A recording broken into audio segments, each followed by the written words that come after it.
Neat.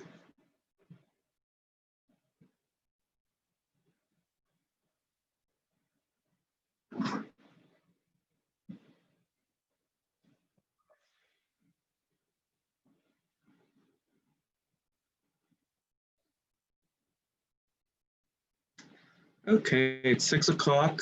I'm gonna start the gradual descent to going while people finish logging in.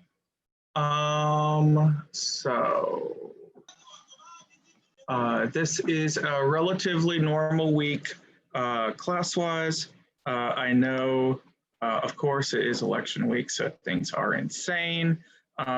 As I mentioned in my message that I sent out to all of my classes today, you don't have anything due tomorrow. You don't have anything due Wednesday. Take the time that you need to emotionally get around this election. Hopefully, we will see positive outcomes. But if we don't, or if you something goes down that you are emotionally like traumatized by a little bit, feel free to take a little bit of time this week. Everything is due on Sunday, so just work around it. That is one of the benefits of online education. As I mentioned, again, I don't know if I mentioned this in the message to your class. If you have any like big projects that like you're working on actively, I strongly suggest kind of putting like a bookmark in it or whatever. I saw a lot of very, very good projects just crumble and die in 2016. And I think if people would have anticipated just a little bit of damage control for what they did, that wouldn't have happened as much. We just saw a lot of really good things, like articles and books and all that stuff just fall apart. So anyway, minor tech note, my lighting is a little weird. In my continued development of my personal workstation, there are a few things happening that I'd rather weren't, but that's why I'm a little bit darker and weirdly lit. But that's not really that big a deal at all. I did get the notes up for this class up maybe 2 hours ago. So that should be where you need it to be. I'm gonna do my best to get my my recording up tonight for this lecture. That probably doesn't have much to do with what you guys that are meeting me right now. But if I'm gonna guess, I'm guessing tomorrow is gonna be a heavy internet day. So I guess if you have to download or upload anything big, I would do it now before tomorrow hits. And if you are someone that's really following the election, again, a reminder, there's a very good chance we won't know the results of the presidential election tomorrow. If there is a landslide either way, we might know tomorrow, but there are a lot of results nationally that aren't going to be really known yet because of delays in voting and all that stuff. So are there any questions on anything, particularly that relating to class? Does everything seem to make sense and everything? I did also send out the message that I am opening a forgiveness period between now and November 11th. If you have any missing materials, and that counts everything we've done for the class, go ahead and do that. If I'm correct, you should be able to get in and access everything. And then the way that works is I see a little, if say you missed something, I see a little 0, and then in my grade book, I see a little exclamation point come up beside your 0, and then that tells me to go back and do it. With that said, if you do find yourself locked out of something, please let me know and I can open it for you. This just has been a really tough semester, and I have seen a greater than average amount of people miss assignments. And that's like the #1 key to online education and most education is turning in all your work, and some people aren't doing that, and I want people to be able to do that. So if you have any questions about that, please contact me. Okay, before I get started in on our lecture, because this is a full lecture today, any other questions or whatever?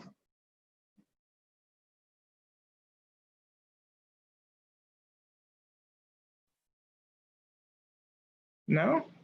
Okay, seeing none.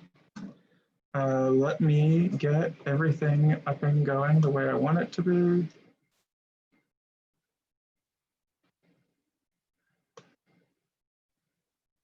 And then this should be over here. Okay.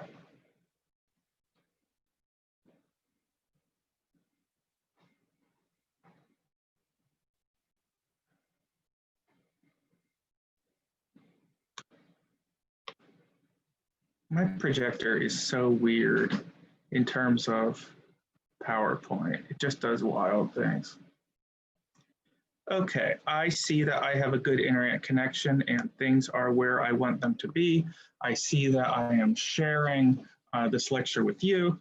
So I think everything is good to go. This is lecture 9.1. Today we'll be talking about sex and gender. As I mentioned, when I teach this course in the future, I am gonna shuffle things around a little bit in terms of kinship, marriage and family, and then also sex and gender. That doesn't really impact you much at all, but I probably in the future will cover this earlier in the course because we have seen in the marriage and family unit and then also in the kinship unit discussions of sex and gender. And I do want you to be able to know what the heck I'm talking about. Now, for my reference, could somebody please tell me, have I covered intersectionality theory in this class? I feel like I've asked that a few times. Ben says yes? Okay, so I've talked about intersectionality. We know what that is. That's good because we are going to be directly talking about what exactly feminism is and what exactly feminist theory is. So that's super important for this week. So what exactly are we talking about? We are talking about the definitions of sex and gender. These are things that impact us every single day of our lives, but you may not know the definitions of them. We're going to talk, oh, there's a typo right there immediately. There isn't a section on core theories of sex and gender. That is a carryover from my sociology notes. We are going to be talking about gender role socialization. We will be talking about expectations of men and women. Then we will talk about sexual orientation itself. And then this week, we're going to talk about feminism as its own culture and the role feminism plays in American culture. Feminism, and I thought about it, like, would it be wild, I asked myself, to actually talk about feminism as a culture? And I really think that's accurate. And it would be most accurate to classify feminism as a counterculture, being a culture that challenges the standard norms of society. Certainly feminism is not as much of a counterculture as it was in the 50s and 60s. With that said, there definitely are ways that modern feminism challenges everyday life today and our culture as it exists today. So that is all that. Let's move on to the content. First, of course, with everything, we give our definitions. So, although the terms sex and gender are often used interchangeably, social scientists do differentiate between the two. They are not synonyms with each other. This is something that is greatly frustrating to social scientists, especially when on things like the US Census, people who may be statisticians but not social scientists use sex to mean gender or use gender to mean sex. Personally, what irritates me the most is when they ask what you are and they ask your gender. And really what I can put it down to is, like, people are afraid of the word sex because we do kind of live in a puritanical society. People don't want to hear the word sex. Well, quite frankly, when you ask people, what is your blank? You're talking about sex. You're almost always talking about sex. Gender means something different, but let's actually define that thing. So sex refers to an individual's membership in one of two biologically distinct categories, either male or female. In other words, to put it in an easy way for people to remember, sex is your biology. Sex is your parts. Sex is your chromosomes, if you know genetics at all. Sex is what you got, effectively. Now, with that said, of course, as a social scientist, we must also point out that there are people that do not firmly fall into male or female, even in a biological sense. Those people are typically classified as being intersex. And intersex people make up about 0.5% of the US population, which in terms of statistics is pretty dramatic. That would mean that in a city the size of Columbus, there are approximately 2,000 intersex people. which is a good number of people. We'll talk about that more in the lecture though, but most of us fall into either male or female categories. That is what we talk about when we talk about sex. Now, gender then, in social scientific terms, refers to the psychological, behavioral, and personality traits that society considers to be normal for its male or female members. So when we talk about gender, we're talking about behavior. And then to restate that, when we talk about sex, we're talking about biology, right? I very much doubt that the census is asking, well, how do you behave, male or female, on a given day when they ask their gender? It's a sociological pet peeve of mine. Interesting thing that feminist scholars have shown us and social scientists of many stripes have shown us is that gendered behavior shifts over time. Now, exactly how quickly and rapidly that shifts, and this does have a parallel with sexual orientation, we'll talk about later on today. Gendered behavior, though, let's talk in very traditional gender terms, right? Today, I'm a stay-at-home parent a lot of the time. And I cared for my little daughter, and I cooked dinner for my family, and I did the dishes, and I did the wash, and all that stuff, right? Classically, that is gendered as female behavior, right? While now I am teaching on college level, which is pretty much dominated by males. I am earning an income. Any other particularly male things I did today? I was dealing with customer service reps from Amazon because they lost one of my packages, right? Those things can sometimes, if you're thinking about male-female dichotomies, those would be more male things.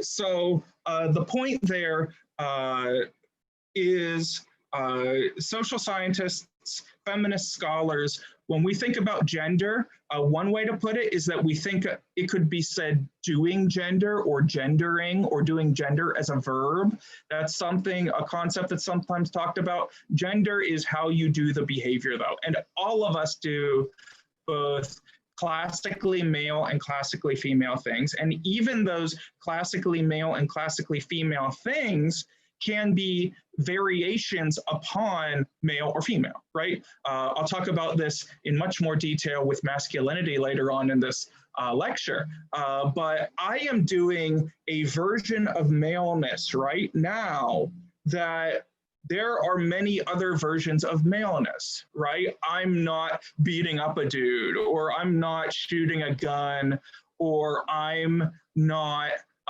doing a distinctly gay version of drag, right? Drag culture is not really female. It's kind of a version of masculinity, specifically that men can do. Women can't really successfully well, I mean, they can, but it's not typically thought of. And I've gotten off on a little bit of a tangent, but this behavior shifts over time, and there are many ways to be a man, and there are many ways to be a woman. That's the short of this concept. This very interesting concept. And of course, the more interesting a concept gets, the more off topic I get. So gender identity then is our next concept. And of course, with these definitions, we are going into detail so that we're giving these base definitions now so we can talk about them more later on. Gender identity is how we think of ourselves in terms of gender. In other words, gender identity is how we feel female, male, or non-binary, etc. Is how we feel what our gender is, how we feel how we should do gender, right? How we feel male or female. That's gender identity. And the reason why we use these things as synonyms so consistently is because most of us, the majority of us at least, gender, sex, gender identity, and then for many people, sexual orientation, all of those line up into a neat, tight package for many, many people. Now, experience of variation between gendered behavior, biological sex, and gender identity. That creates problems for people in social acceptance, and it especially has created problems historically. We are definitely developing as a society and getting better in terms of improving that, right? And that's accepting people's sexual identities, accepting people's sexual orientation, all that stuff. Accepting that I can be a stay-at-home parent, right? And that's not a woman's thing to do, right? That I'm not some sort of, and this is actually what would be thought of probably me in the 1940s, is I'm some sort of sexual deviant and pervert for being a stay-at-home father, right? That is how far we've come, right? And those variations in that stuff, this is why we study gender and sexuality, because it helps us understand the human experience, and it especially helps us understand the LGBTQ population, and it also helps us understand the place of women. It also helps us understand the place of men. All of us have a relationship with gender, regardless of who we are, regardless of what our identity is. Moving on. So now let's talk some about gender role socialization. Gender role socialization is a lifelong process of learning to be masculine or feminine. And this occurs primarily through 4 main agents of socialization. This is a heavily sociological concept right here. So sociologists, we see the vast majority of human behavior as going as one form or another of being socialized, of learning how to be in a given situation.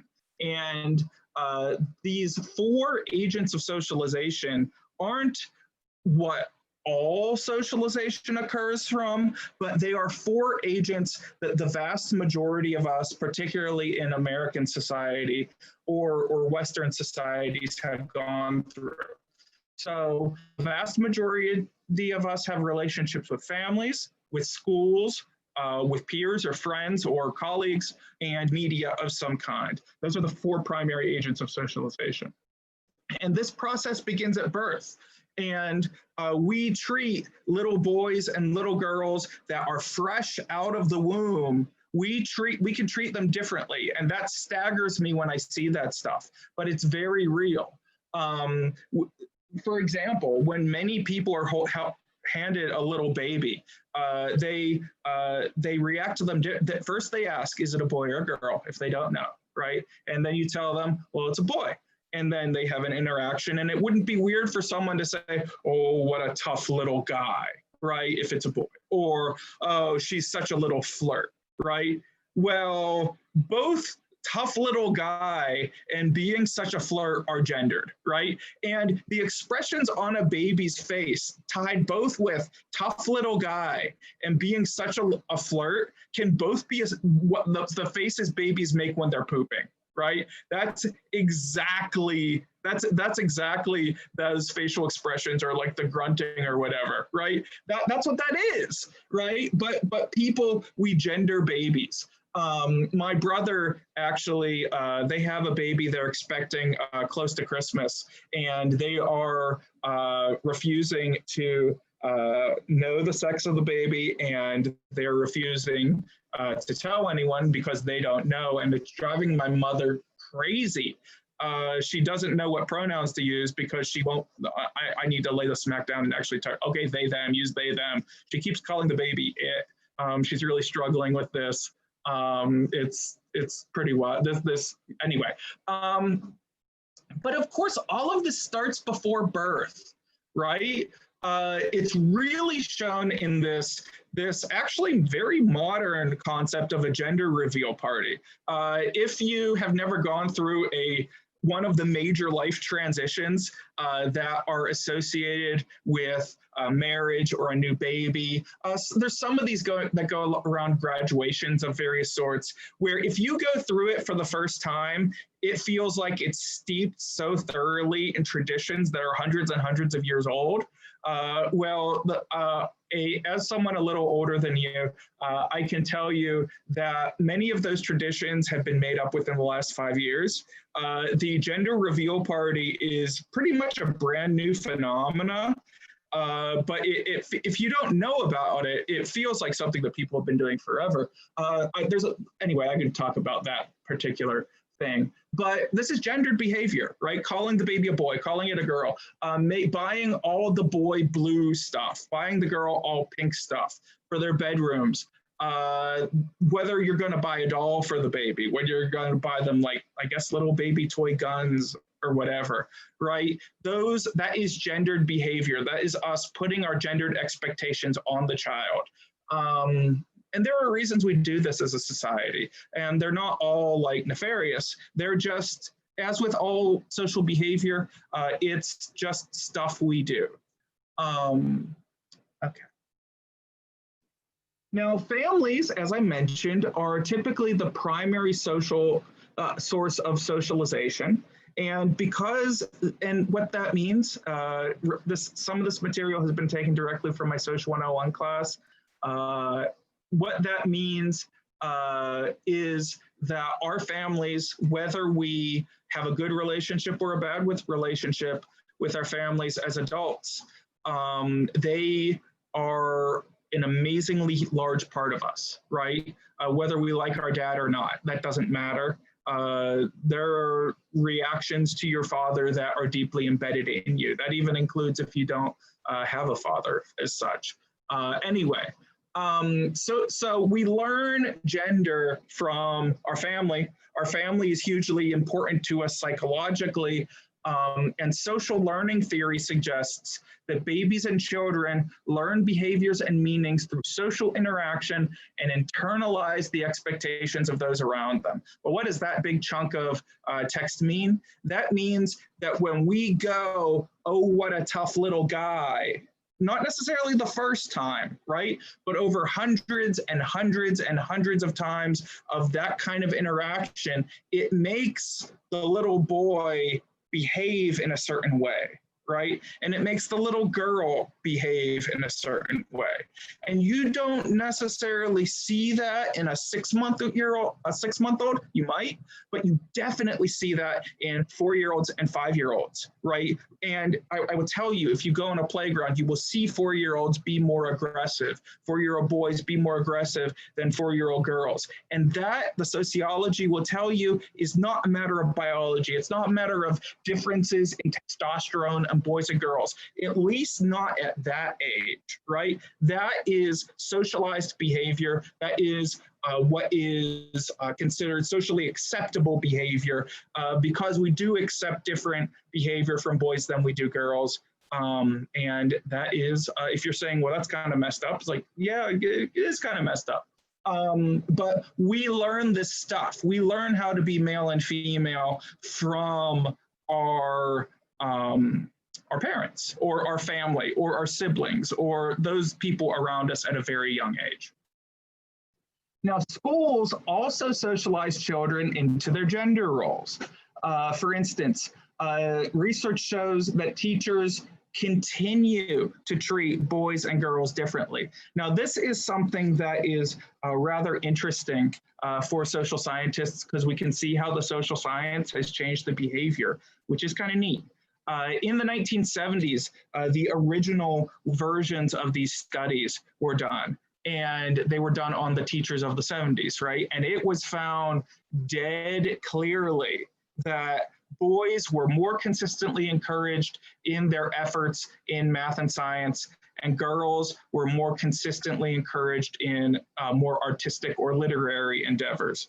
That is definitely something that we found in the 70s. Now, teachers being teachers, we want to, well, those of us who aren't monsters, want to treat people the same, right? We want everyone to have the same opportunity at education. Of course, there will be better students and not as good students, but we want everyone to have the same opportunity, right?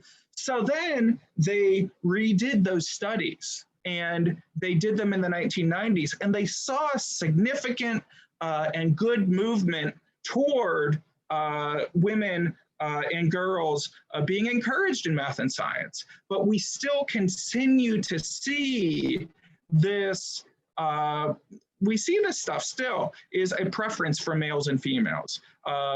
But at that point, it was a matter of implicit bias, as we've already talked about. It was a matter of the subconscious stuff in the teacher's head, as opposed to in the 70s, when it would have been a matter of, well, of course, boys want to go into physics more. That's what boys do. That would have been an attitude in the 70s, right? But that had been broken by the 90s, but we were to the point of implicit bias. And even today, you know, I hope I can say this. I hope this appears accurate, but we may be finally approaching maybe that division point, right? Where we not only say that girls should have an equal opportunity, but we mean it. We internally think it, right?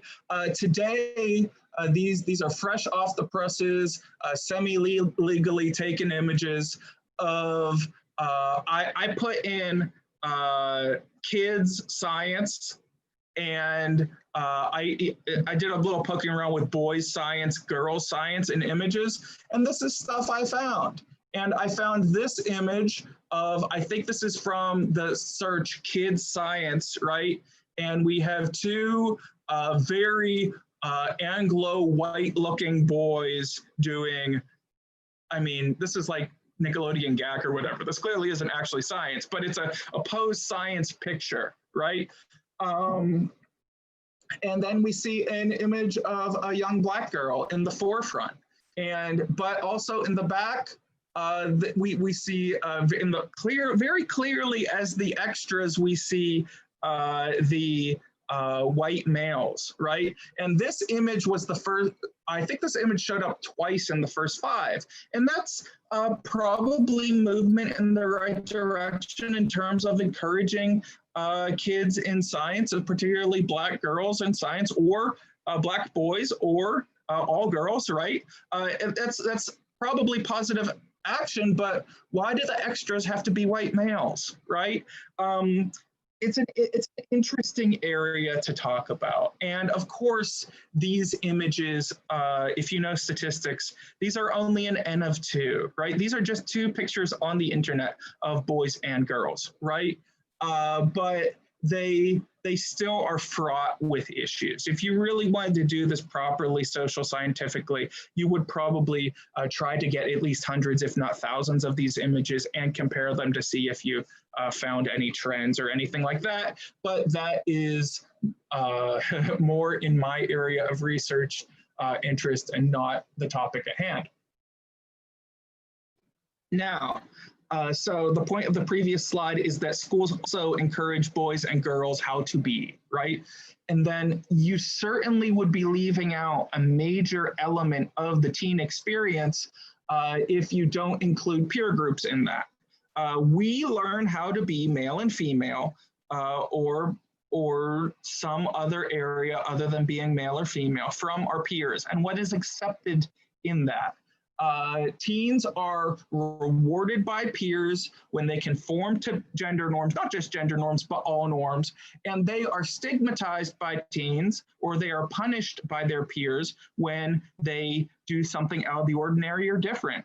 It is, and you guys, based on your age demographic, you have recently come out of this. So you can probably remember relatively viscerally that need to belong, need to not be socially criticized, that need to fit in, right? And that sounds silly and stupid to you now at this point in your life, but that is deadly serious in the mind of a 15-year-old, right? And that's not just a matter of emotional maturity, that is a matter of how the brain is wired at that age.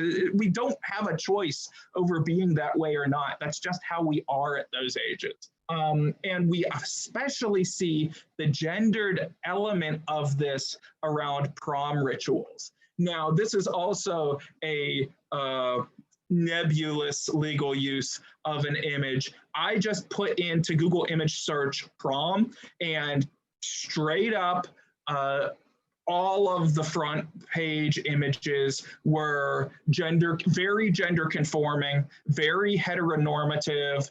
And this one, you will note, is especially, you know, there are white people and black people, but the black guy is with the black girl and the white people are with white people, right? To imply that, that we don't date, we don't interracially date or whatever. You find all kinds of very strange messages in advertisement and media if you look at enough of it, right? You can't say anything about a given image, but if you look at enough of it, you see definite trends. And teens, we learn this stuff and we learn, quote, what matters and what doesn't matter. And this has changed significantly over time, but this is why many people still don't really come out in high school, right? Because the coming out of the closet process, being publicly in touch with your sexual identity and telling people about it, or being open about it, that's a big reason as to why it doesn't happen in high schools, because high schoolers and teens are very, very acutely sensitive to acceptance. And that's rough. And, you know, high school sucks for almost everybody, so I don't really need to explain that to all of you. And finally, there's no question that sexual behavior is portrayed in a highly stereotypical manner in all forms of media. This includes television, movies, magazines, books, video games, all media, period. With that said, you do find a little bit more out of the ordinary or gender non-conforming images and stuff on social media or internet back channels or specialized things like the Logo Network or whatever. You see that stuff, but that's not media, that's social media, right? That is not something all people are exposed to, right? So if you are maybe a gender non-conforming 14-year-old, right? You might be exposed to that a little bit because you seek it out. But if you don't seek it out, if you are a gender conforming 14-year-old who is attracted to heterosexually in that sort of way, then you might not have exposure to that, right? So you don't get those different sets of knowledges, if you will. And then we as humans, we incorporate what we're exposed to. We don't incorporate that what we're not exposed to, because how could we? It's very all interesting stuff. Now let's look at some examples for media. So this is a very classic example, the example of the Barbie body. Now the relationship between the Mattel Corporation and the Barbie doll and that of feminism is actually very fraught, obviously, and it's really pretty interesting. You could easily write a book about the relationship between Barbie and feminism because they came out at about the same time.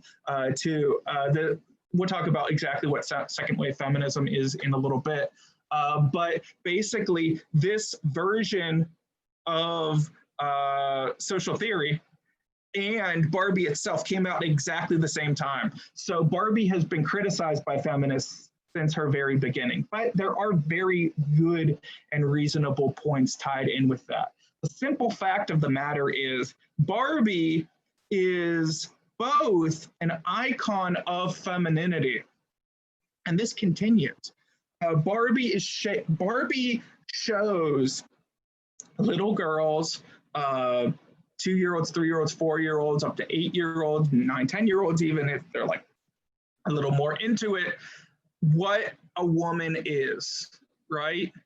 And that woman, as we see on the slide, when it's put side by side, is not shaped like women are shaped, right?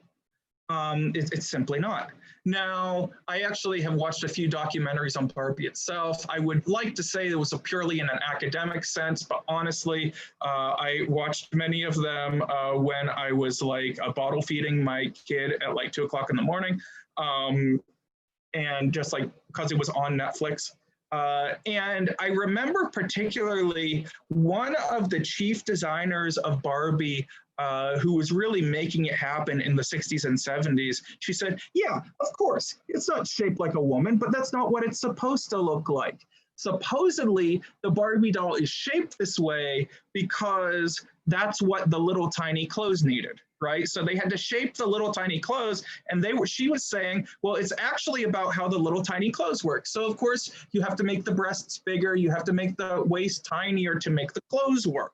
Well, I will tell you, as a parent of 2 daughters, that most Barbies spend 90% of their lives naked. That's how they do. That's how it works, right? So it doesn't matter, and this is very much true of art or literature, right? It doesn't matter what the author intended. What matters is how the recipient perceives it, right? And there are many accounts of people, be them women or other people with eating disorders. Many of them say, well, where did this come from? Many of them account for the fact of Barbie itself, of the shape and proportions of Barbies, of the proportions of the legs, the proportions of the waist, and all this stuff as fueling their internal crisis of what women should look like and what the body should look like. And this is a normal young woman, right? This is not a fat person, right? But it looks like it compared to this model that was embedded. Now, you can easily make the argument and counter argument, well, what about boys? Well, that doesn't mean that the girl point doesn't work. What about boys in action figures and those ripped abs and pecs on those little kids' action figures? Like, yeah, absolutely. That is also an issue. But the greater issue and the greater emphasis is put on little girls. That's the nature of our society, and that's the nature of the patriarchy we live in. Here we have a more updated example. If you've been out of the little kids loop recently, I will tell you that Frozen is making another resurgence because of Frozen 2, and on Disney Plus, they're putting out little Frozen shorts. So my 2-year-old right now is leaning hard into her personal Elsa phase. But now, Disney films have been heavily criticized by feminist scholars and other social scientists as portraying standard gender norms. If you look back to the old Snow White, if you look back to Sleeping Beauty and Cinderella, you very, very clearly see damsel in distress stuff where the young woman can't take care of herself in very much of a way at all, in where they need a man to come in and save them, where they need, they're completely victims of circumstance, right? And that is very heavily pointed to in those early Disney works as being a thing of a problem. Now, with that said, if you compare those early Disney works to more modern Disney works like Frozen, where I'm sure most of you have seen Frozen, but maybe if you haven't, Frozen is the story of Elsa right here, who has magic powers over cold and freezing stuff, and Anna, who is her sister.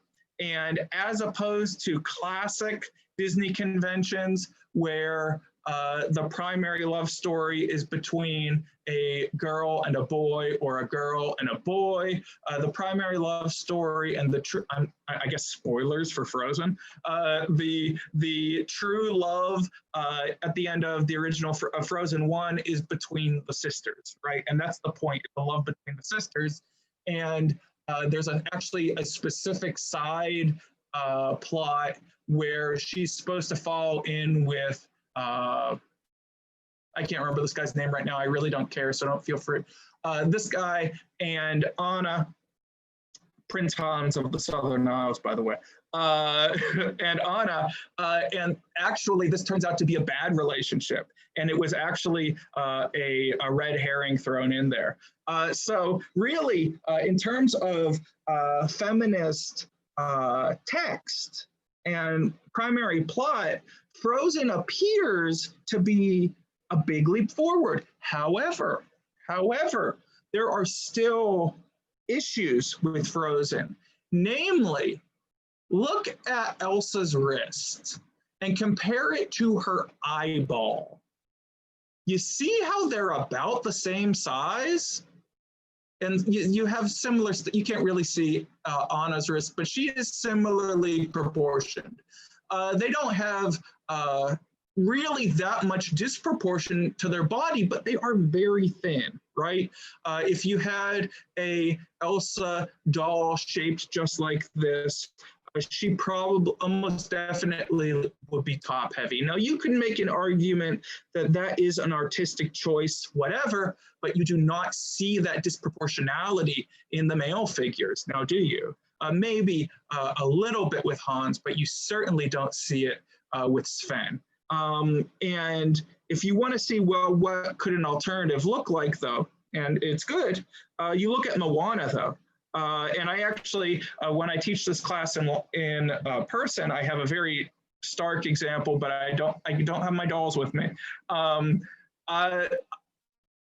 The Moana doll, though, that came out a few years ago, she is the only doll I'm aware of, and of newer dolls, that she's actually properly proportioned. She has real feet. She can stand. It's actually pretty amazing. So progress has been made, but we still, there's still places where it needs to be fixed.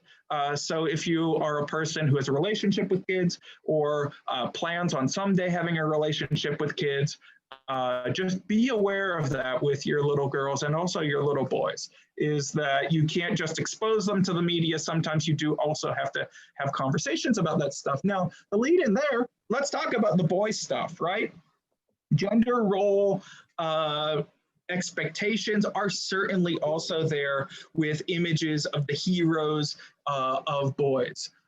We really see how this is accelerated over time when we look at kind of the early days of television versions of our heroes compared with more modern versions. And I know my Batmans and Supermans down here, these are not the most up-to-date ones, but it still does the job, right?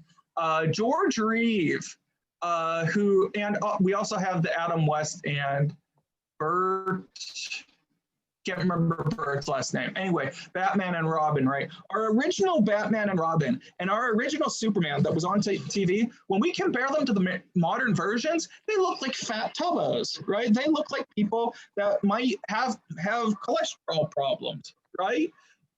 Which is astounding because George Reeve, right here, the first TV Superman, he was a world bodybuilding champion, right? He was the height of physical fitness for his day, right? Probably way more fit than any of us could even imagine to be so, right?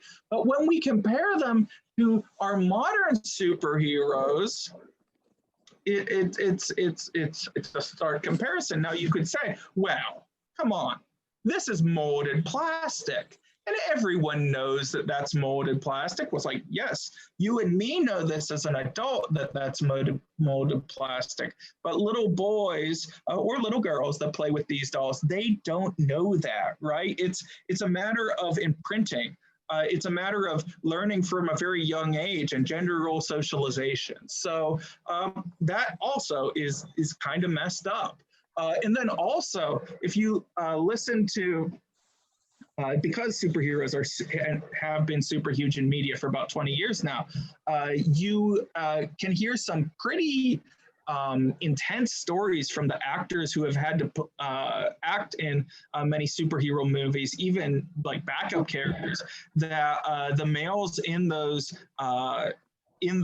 stories have to go through some pretty extreme fasting, extreme weightlifting routines and actually dehydrate themselves to get kind of these rippled muscle effects. But of course I mentioned that, but that's really nothing compared to what women have been through also for things that might just be romantic comedies. Brick, do you have something, or is your mic just on? Okay, looks like her mic was on. Okay, so moving on, we talked about these images then and how we are socialized into these images and what does a man look like, what does a woman look like. Let's delve a little deeper into it. We've showed you how we do this thing.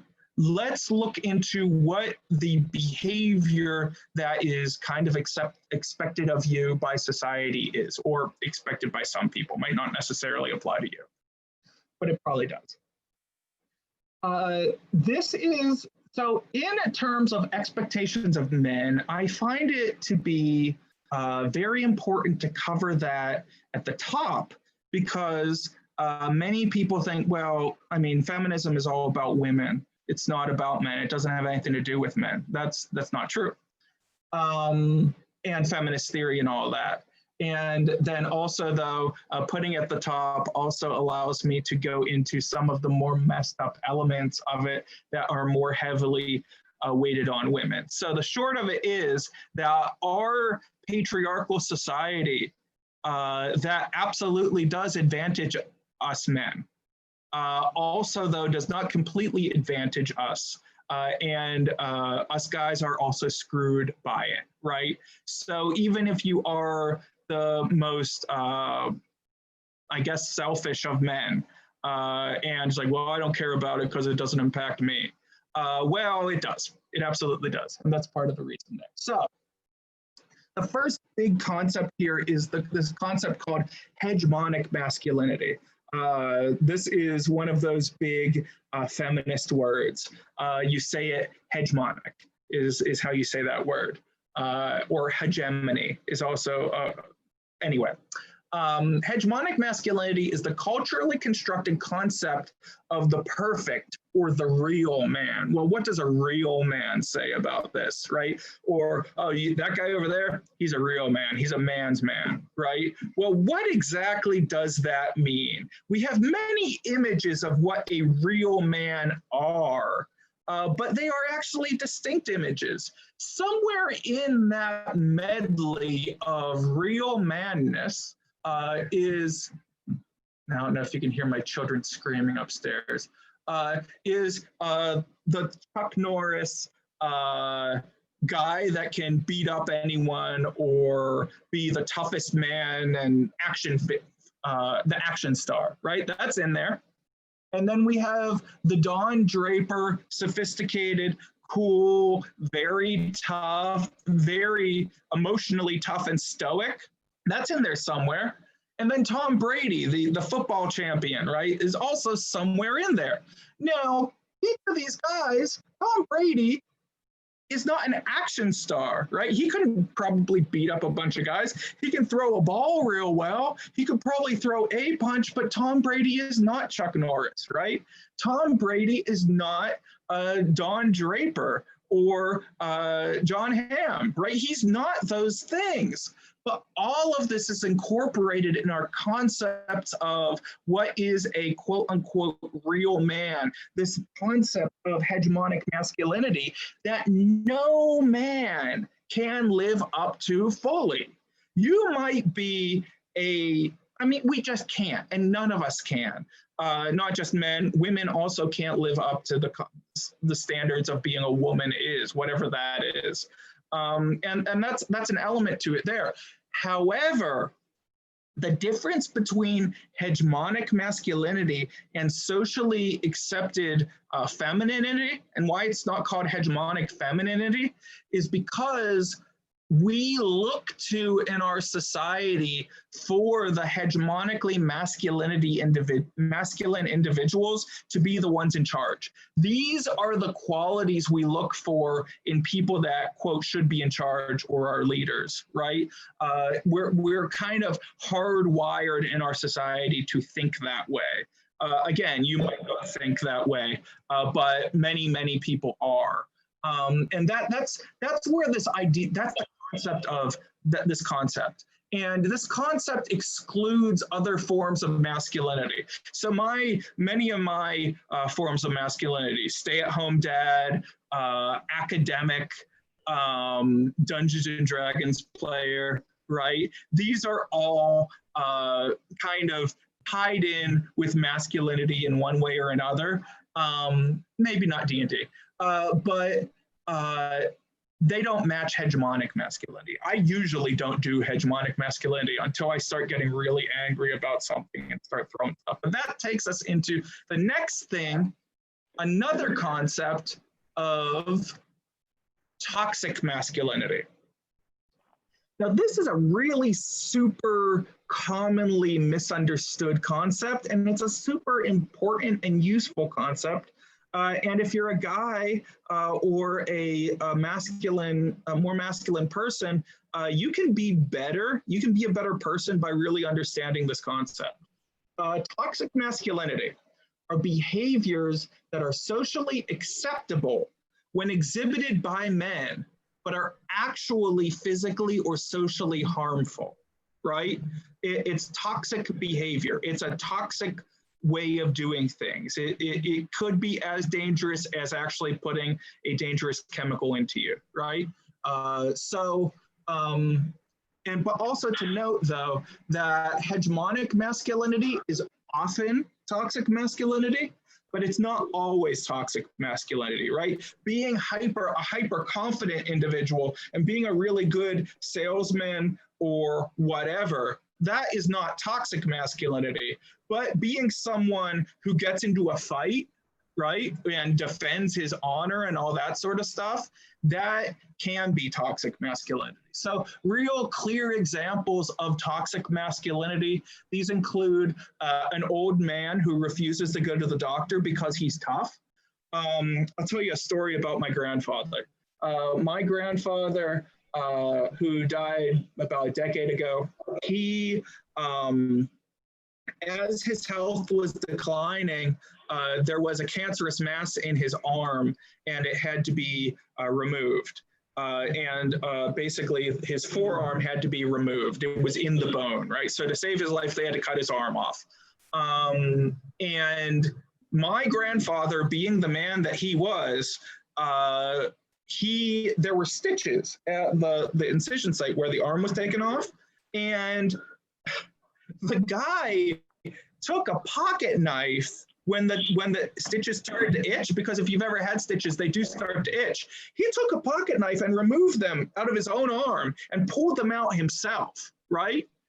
He could have easily killed himself doing that. He could have very easily taken them out a little bit too early and bled out, right? He really should have had, but that was what that. If you knew my grandfather, that kind of behavior made a whole hell of a lot of sense. That's toxic masculinity. It's these behaviors that could kill us. Competitive drinking. Now, given we do also see women that do this too, but like drinking competitions, guys, don't do that stuff, right? That's a good way to get yourself either killed or get a very, very bad hangover. And I will tell you, as you get older, hangovers only get worse and worse and worse. Don't do that stuff. There are other things to do. Now, drinking games, also maybe drinking games are okay, but competitive drinking, on the other hand, don't do that. Fighting, right? And often these things go together, right? Because after competitive drinking happens, we sometimes get a little bit looser and then we start fighting over things in bars. I've never been in a bar fight, but I got pretty close once because my brother, because he was doing brother masculine things, right? You pick fights, guys. Sometimes we do this stuff. We're hardwired to do this by society. Don't do this stuff.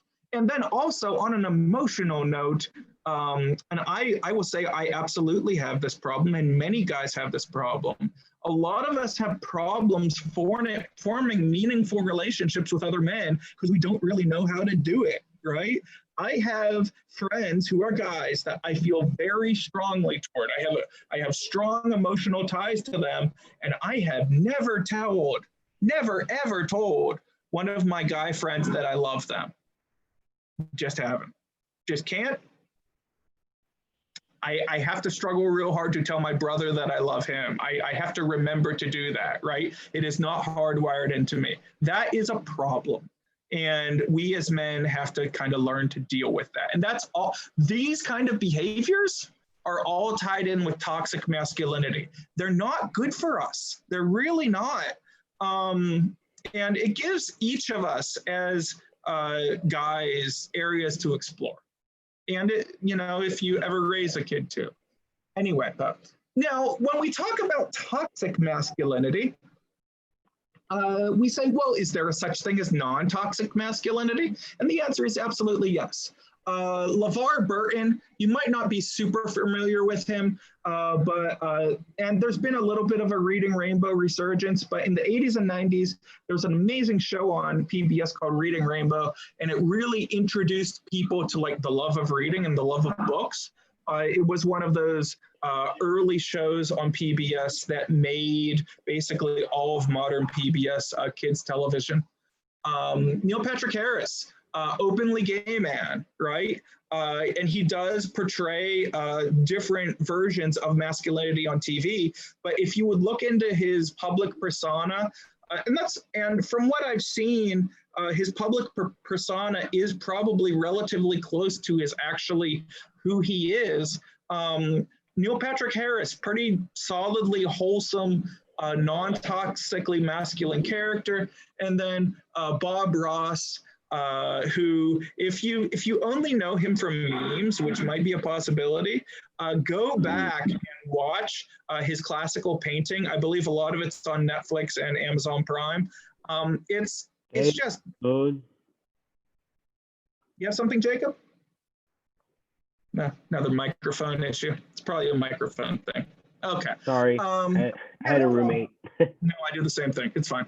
Bob Ross, though, amazingly chill. The chillest thing there is. Probably if you need to relax a little bit tomorrow while you're waiting for election results, which nothing, I'm going to tell you this right now, if you're stressed out by politics, nothing will be resolved even close until at least 8:30 or 9 p.m. So if it does stress you, don't even think about it until then.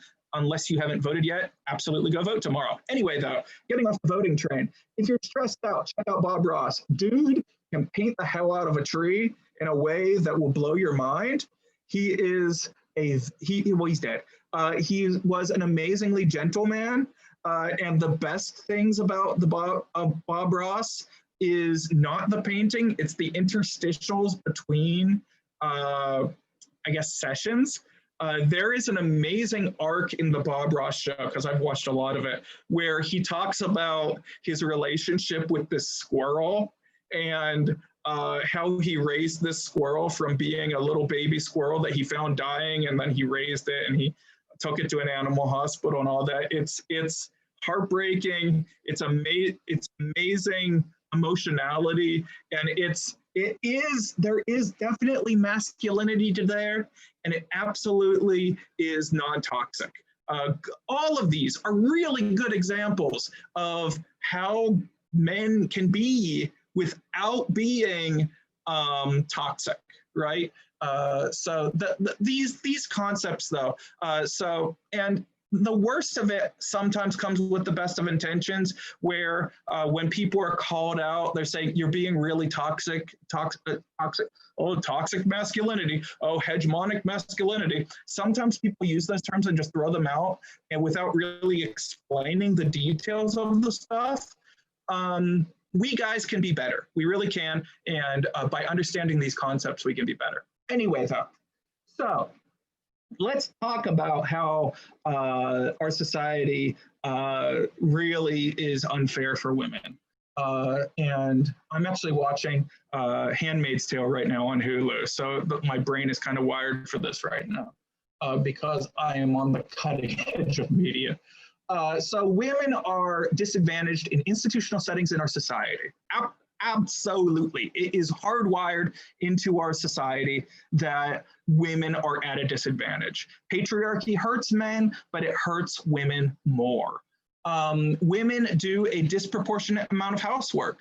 This is something that, as long as we have had scholarship in the area of women's studies and feminism, this absolutely holds true, and it continues to hold true. Even in households where men and women report that they are ideologically opposed to women doing most of the housework. So that would mean you have a man and a woman living together. Both of them say, I don't think women should do most of the housework. So that's the ideology of it. Even in those circumstances, when studies are actually done, women absolutely consistently continue to do most of the housework. Now, if you want to look at a very interesting study in this regard, I would suggest looking up a piece by my colleague Dan Carlson, who I went to grad school with. I didn't really know him, but he was a couple years ahead of me. But amazing research he did. He found that men and women, so living as romantic couples, that first of all, he found that first part I said, where even when they say they're ideologically opposed to it, women still continue to do more housework. He found that finding one. Finding two, this is the one that many of us can use in our lives in an applied way. He found that when men do actually do their fair share of the housework, when they do an actually equal amount, he found a greater reported instance of sexual activity in those romantic relationships, right? So basically, when both people feel honored and feel equal in the household, they have more sex, right? It's a very interesting finding. It's also a well, no shit kind of finding, but it's a real finding, right? That's real social science. Is that more sex happens when guys do the dishes, right? It's amazing stuff. And then also, additionally, moving on to these next things. Women earn less on average than their male peers at work. I think I mentioned this later in this lecture too. The current statistic is that for every dollar a man makes, a woman earns 82 cents for the exact same kind of work. That is true. That is reality. That is what we have found this in studies. And women, partially because of that, partially because of other reasons, women are more likely to live in poverty than men. So it's a big deal. Oh, wrong button. So this condition of women making less and being more likely to live in poverty this concept is called the feminization of poverty. So this is an economic trend showing that women are more likely than men to live in poverty. It is due to that gender gap in wages that I said, a higher proportion of single mothers as opposed to single fathers. That is also true because we see, and this is also part of the patriarchy, we see women as being their job to take care of children. So therefore, when custody is determined, women are often given full custody more often than men. So that is an example of patriarchy hurting men too, right? But because those women are given custody more often than men, those women are more likely to have to take the full brunt of taking care of the kids, right? Because if you don't have full custody, there may be a temptation there to not pay child support. Well, not paying child support absolutely creates a major financial burden on that person that does have primary custody. It hurts kids in a bunch of ways. And that ties in with the increasing cost of childcare, as opposed to things that men wouldn't necessarily have to deal with in the same situation. Now, any of you that don't currently live with kids, that don't currently have kids, without looking at Google, can anyone tell me how much it would cost to put a child into childcare, quality childcare per month? Any ideas, concepts there? Well, so I have 3 siblings and my mother is like a single mother. Uh-huh. And so the cheapest you can get is $1,000. Yeah. And I don't know the higher, but it's probably a lot. Yeah, no, you hit right about on the button there, Ava. Yeah, $1,000 per kid is a good deal, right? You also And- have, sorry, I was just gonna say, you also have the fact that some daycare centers will flat out refuse to take the kid in. We experienced that with my baby sister. What are you talking about there? They refused to enroll her because she managed to bypass their safety precautions. Oh yeah, that's a really good point. So there are any number of situations that a little kid can get into, that whether it is something matter of childhood curiosity, and like they are able to be like a little bit of a ninja 007 kind of kid, and that is a thing, because my wife has run after school programs. There are innocent kids that do stuff like that. Or you have a kid with a learning disability, or who knows, whatever, right? A lot of kids can't even get into childcare, right? And then what does that do? That makes that single parent have to somehow live around that, right? And there being a lot of burden there. And of course, a lot of us are seeing this right now with COVID too. I can't take any daytime classes right now and teach them because I have one and sometimes two kids to watch. So it's so real, totally. And this is disproportionately put on women. What's my next slide? Here we are. Another part of this element is this thing called second shift. Now, the second shift is a term that describes the unpaid housework and childcare often expected of a woman even after she completes a day of paid labor outside of the home, right? My wife right now, because I'm working, is doing some second shift behavior upstairs right now, because that's kind of how we've done it. And Arlie Hochschild, who is she's actually the one that coined this term.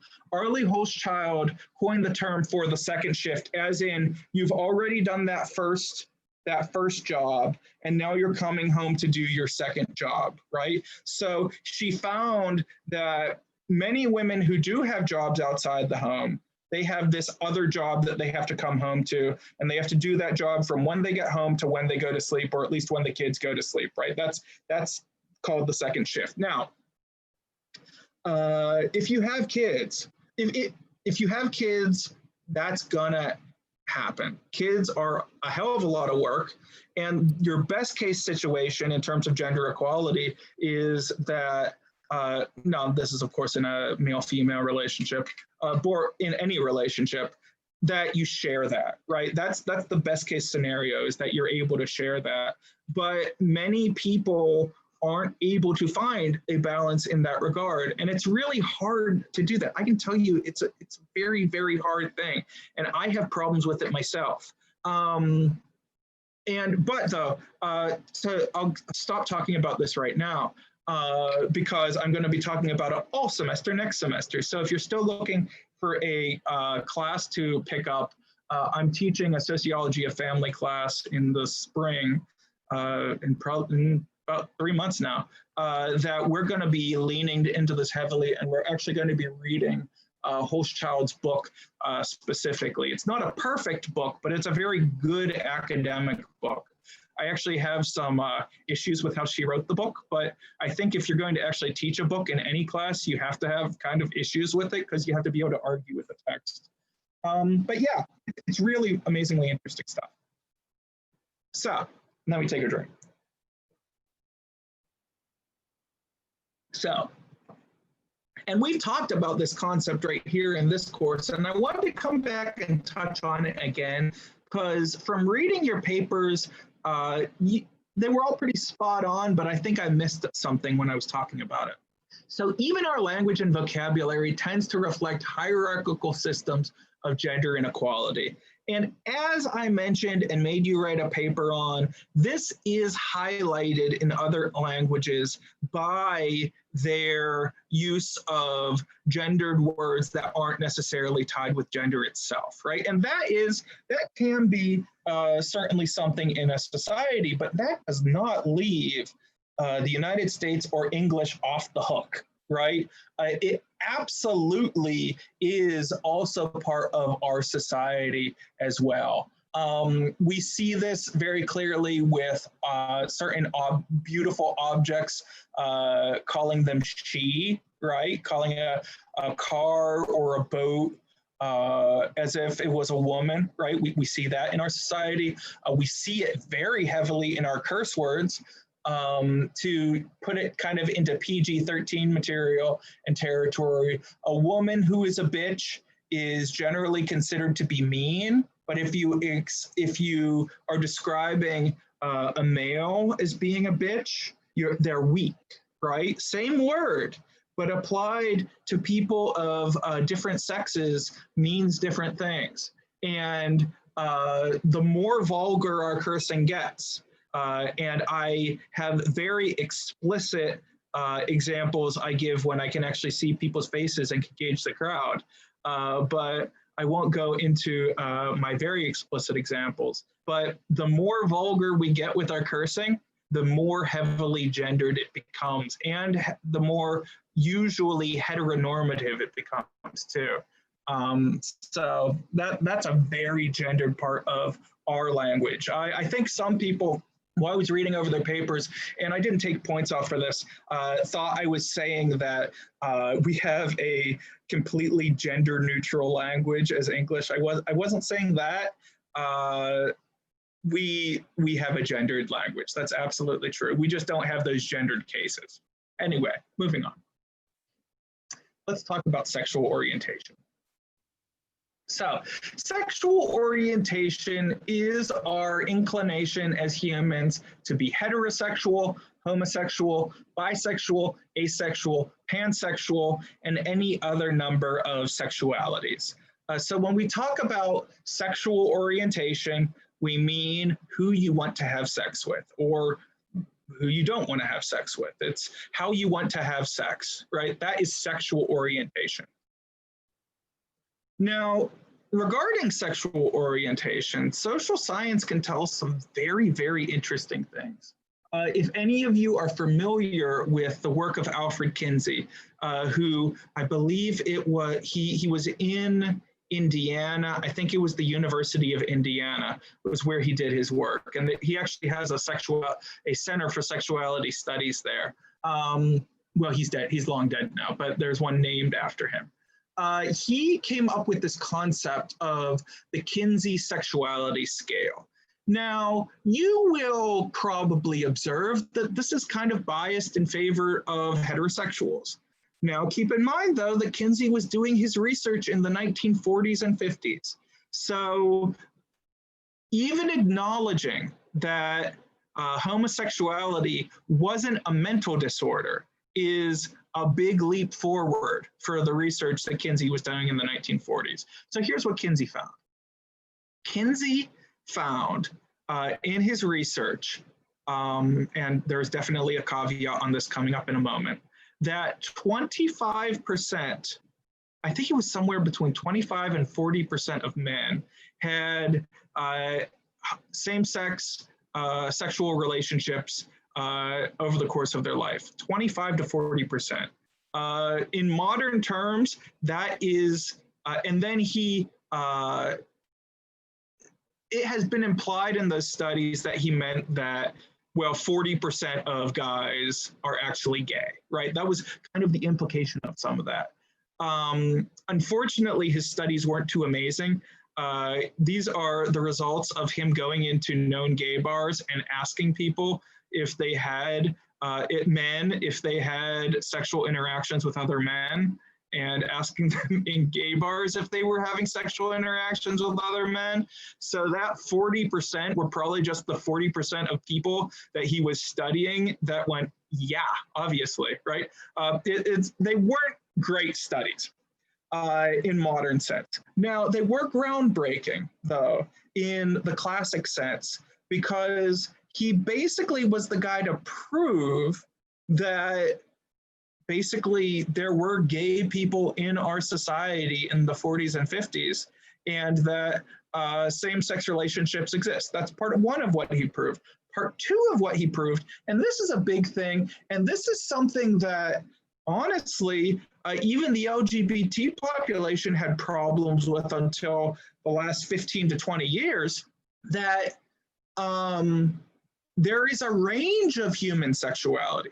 It's not just exclusively heterosexual and exclusively homosexual. There is a range of human sexual behavior.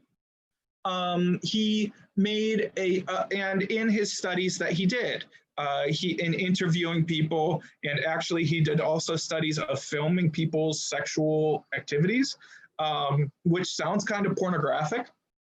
The reality of the matter is that if you would watch these films, they're pretty thoroughly unsexy. It's not like actually looking at pornography. These are untrained, not actors having sex with each other with like nodes hooked up to their brains so that they could gauge their brain activity. Really pretty unsexy stuff.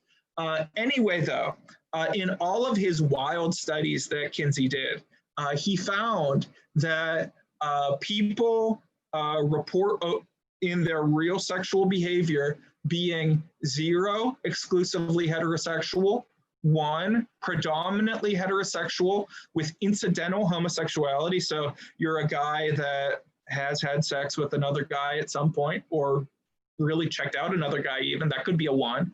2, predominantly heterosexual, but more than incidentally homosexual. So you are mostly heterosexual, but you've had more than a couple homosexual experiences. 3, being exclusively heterosexual and homosexual. 4, being predominantly homosexual, but more than incidentally heterosexual. We'll talk about this 2, 3, 4 thing in just a second. Predominantly homosexual, but only incidentally heterosexual. So you're a gay guy that maybe in his teens had sex with a girl to see what it was like, right? That would be maybe a 5. And then 6, being exclusively heterosexual. Now, another major finding of Kinsey is, well, first of all, a big thing is that he proved that bisexuality existed, right? He documented that bisexuality existed, and that wasn't something anyone was thinking of in the 1940s and 50s. So that was a big deal too. But he also found something that was really hard for a lot of us to understand until very recently, that many people that identify as being bisexual are not like purely will have sex with anything kind of people, right? Number 3 kind of people. A lot of bisexual people have a tendency to go toward one sex or the other, but they are interested otherwise, I suppose is a good way to put it. So probably most bisexual people are somewhere in this 2, 3, 4 range. But also pointing out, a lot of people that consider themselves homosexual are probably in this 5 and 6 range. And also a lot of people that consider themselves heterosexual are probably in this 0, 1 range too, right? A lot of guys have had maybe crushes on other guys, right? That could be a 1, right? Living as a straight man 1. So that's interesting. Another thing I want to get on this while I'm still at this page, and honestly, this slide could be a whole lecture. is that sexual orientation may change over the life course, that's a big mind blower of an idea, that you can be 20 years old, get as a male, and I'm realizing a lot of my examples are male oriented because I'm giving examples from my life. Well, this isn't my life. I'm starting off anyway. I got married when I was 22 to a woman, right? And identified then as being heterosexual. Today, at 37, I identify as being heterosexual. It is entirely possible, according to this positing of Kinsey, that by the time I'm 60, I could be a full 6 homosexual. I could be entirely interested in only men by the time I'm 60. And that over my life course has shifted, right? That's a possibility. Many of us have stories of people adjacent to us in our lives. A good friend of mine where something weird happened, right? A good friend of mine, her mom left her dad when my friend was in her late teens, and her mom was, I think, in her mid 50s at the time, and she ran away with another woman, right? Now, many of us have heard stories kind of like this. Now, the kind of societal story of that is that, well, she was in the closet the whole time and she was never actually attracted to that guy. That's not really, might not be founded in reality. The reality of the matter is that it could be some of those people that live fully heterosexual lives, and then later on in their lives, they have some kind of new sexuality, and then they move into that part of their life.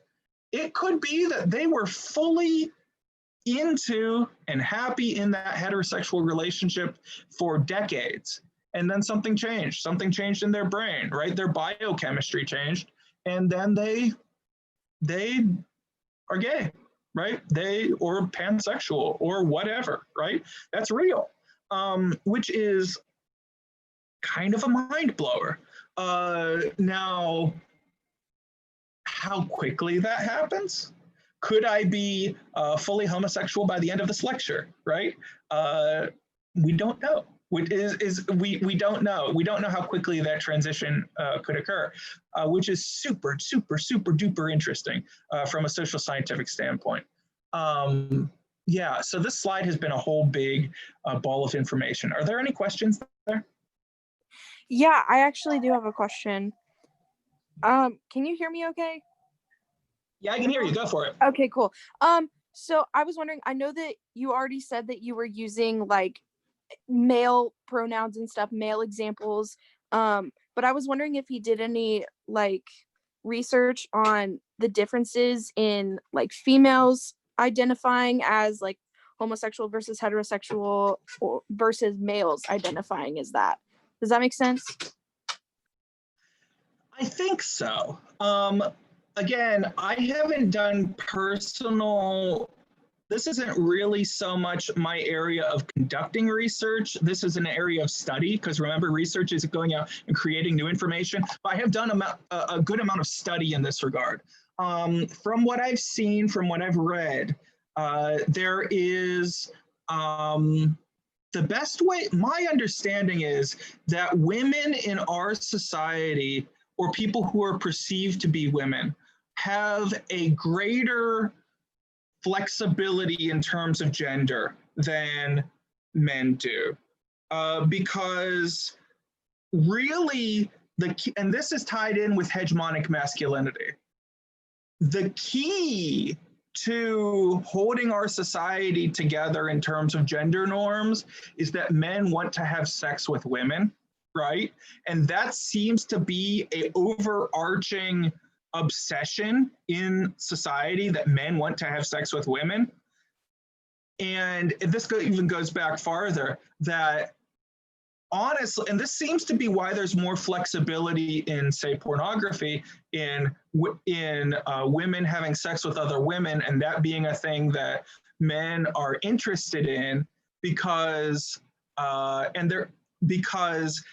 is there's more permissiveness there in our society in terms of that I would expect, if I would look at numbers, I haven't looked at these kinds of numbers recently, but I would expect a higher number of women reporting to be maybe lesbians, but probably a much higher percentage of women reporting being bisexual or pansexual than men do, because women do tend to have, in our society, in American society, a little bit more permissiveness in that regard. Does that make sense, Corey? Yeah, that's what was going on in my brain, like wondering that if that was a connection that could be made, or if I was just overthinking things. No, that is an accurate perception. It is less socially acceptable for a and it's really something that is dug into very heavily in women's studies as a discipline. That sort of thing. Really super duper interesting stuff. Any other questions?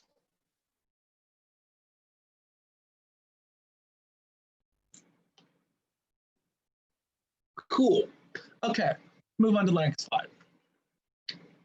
So we are modern people living in a modern world at a modern university. We all know that LGBT stands for lesbian, gay, bisexual, transgender. But I will tell you tales that in the early 2000s, when I was going to college, people didn't know these words. It hasn't been forever. People have known these terms.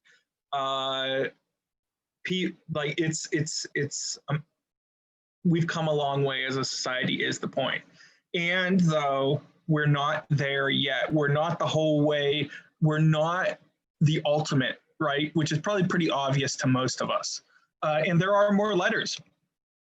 Here are some more letters to what my friend Lauren, who's done a lot of LGBT advocacy, what she calls the alphabet soup. So LGBT, we know that, lesbian, gay, bisexual, transgender.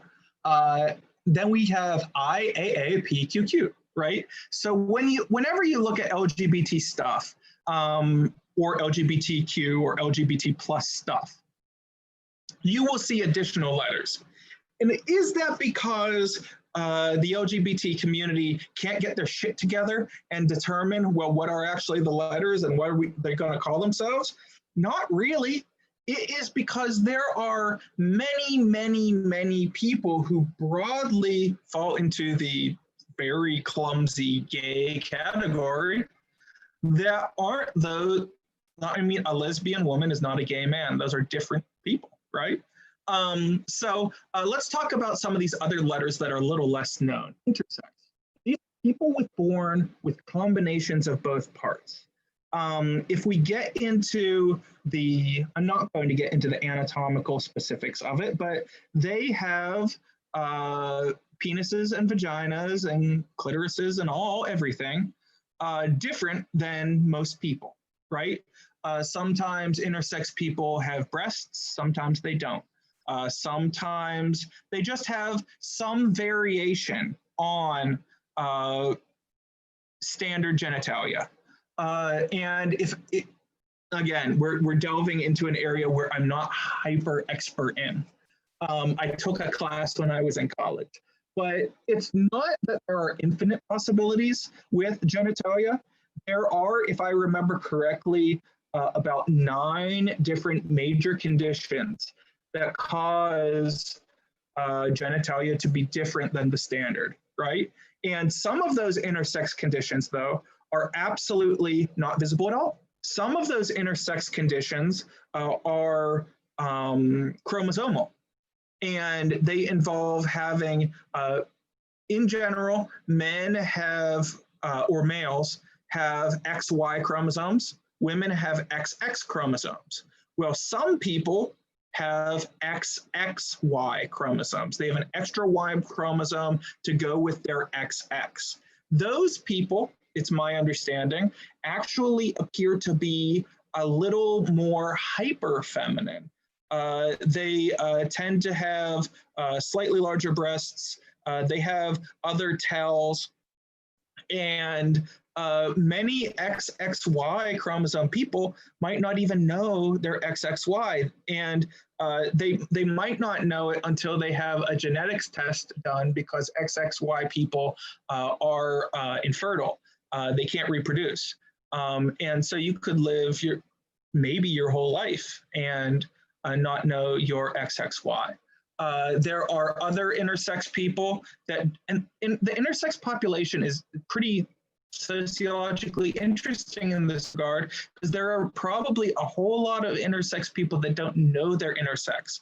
And this is a tragic element there, because it is standard procedure in most parts of the world, and probably many parts of the United States, is that when a child is born and is not clearly male or clearly female, then they do corrective surgery very quickly, right? So they remove what's seen as being excess, the excess genitalia, if you will. Again, I'm not going to go into extraordinary detail on this.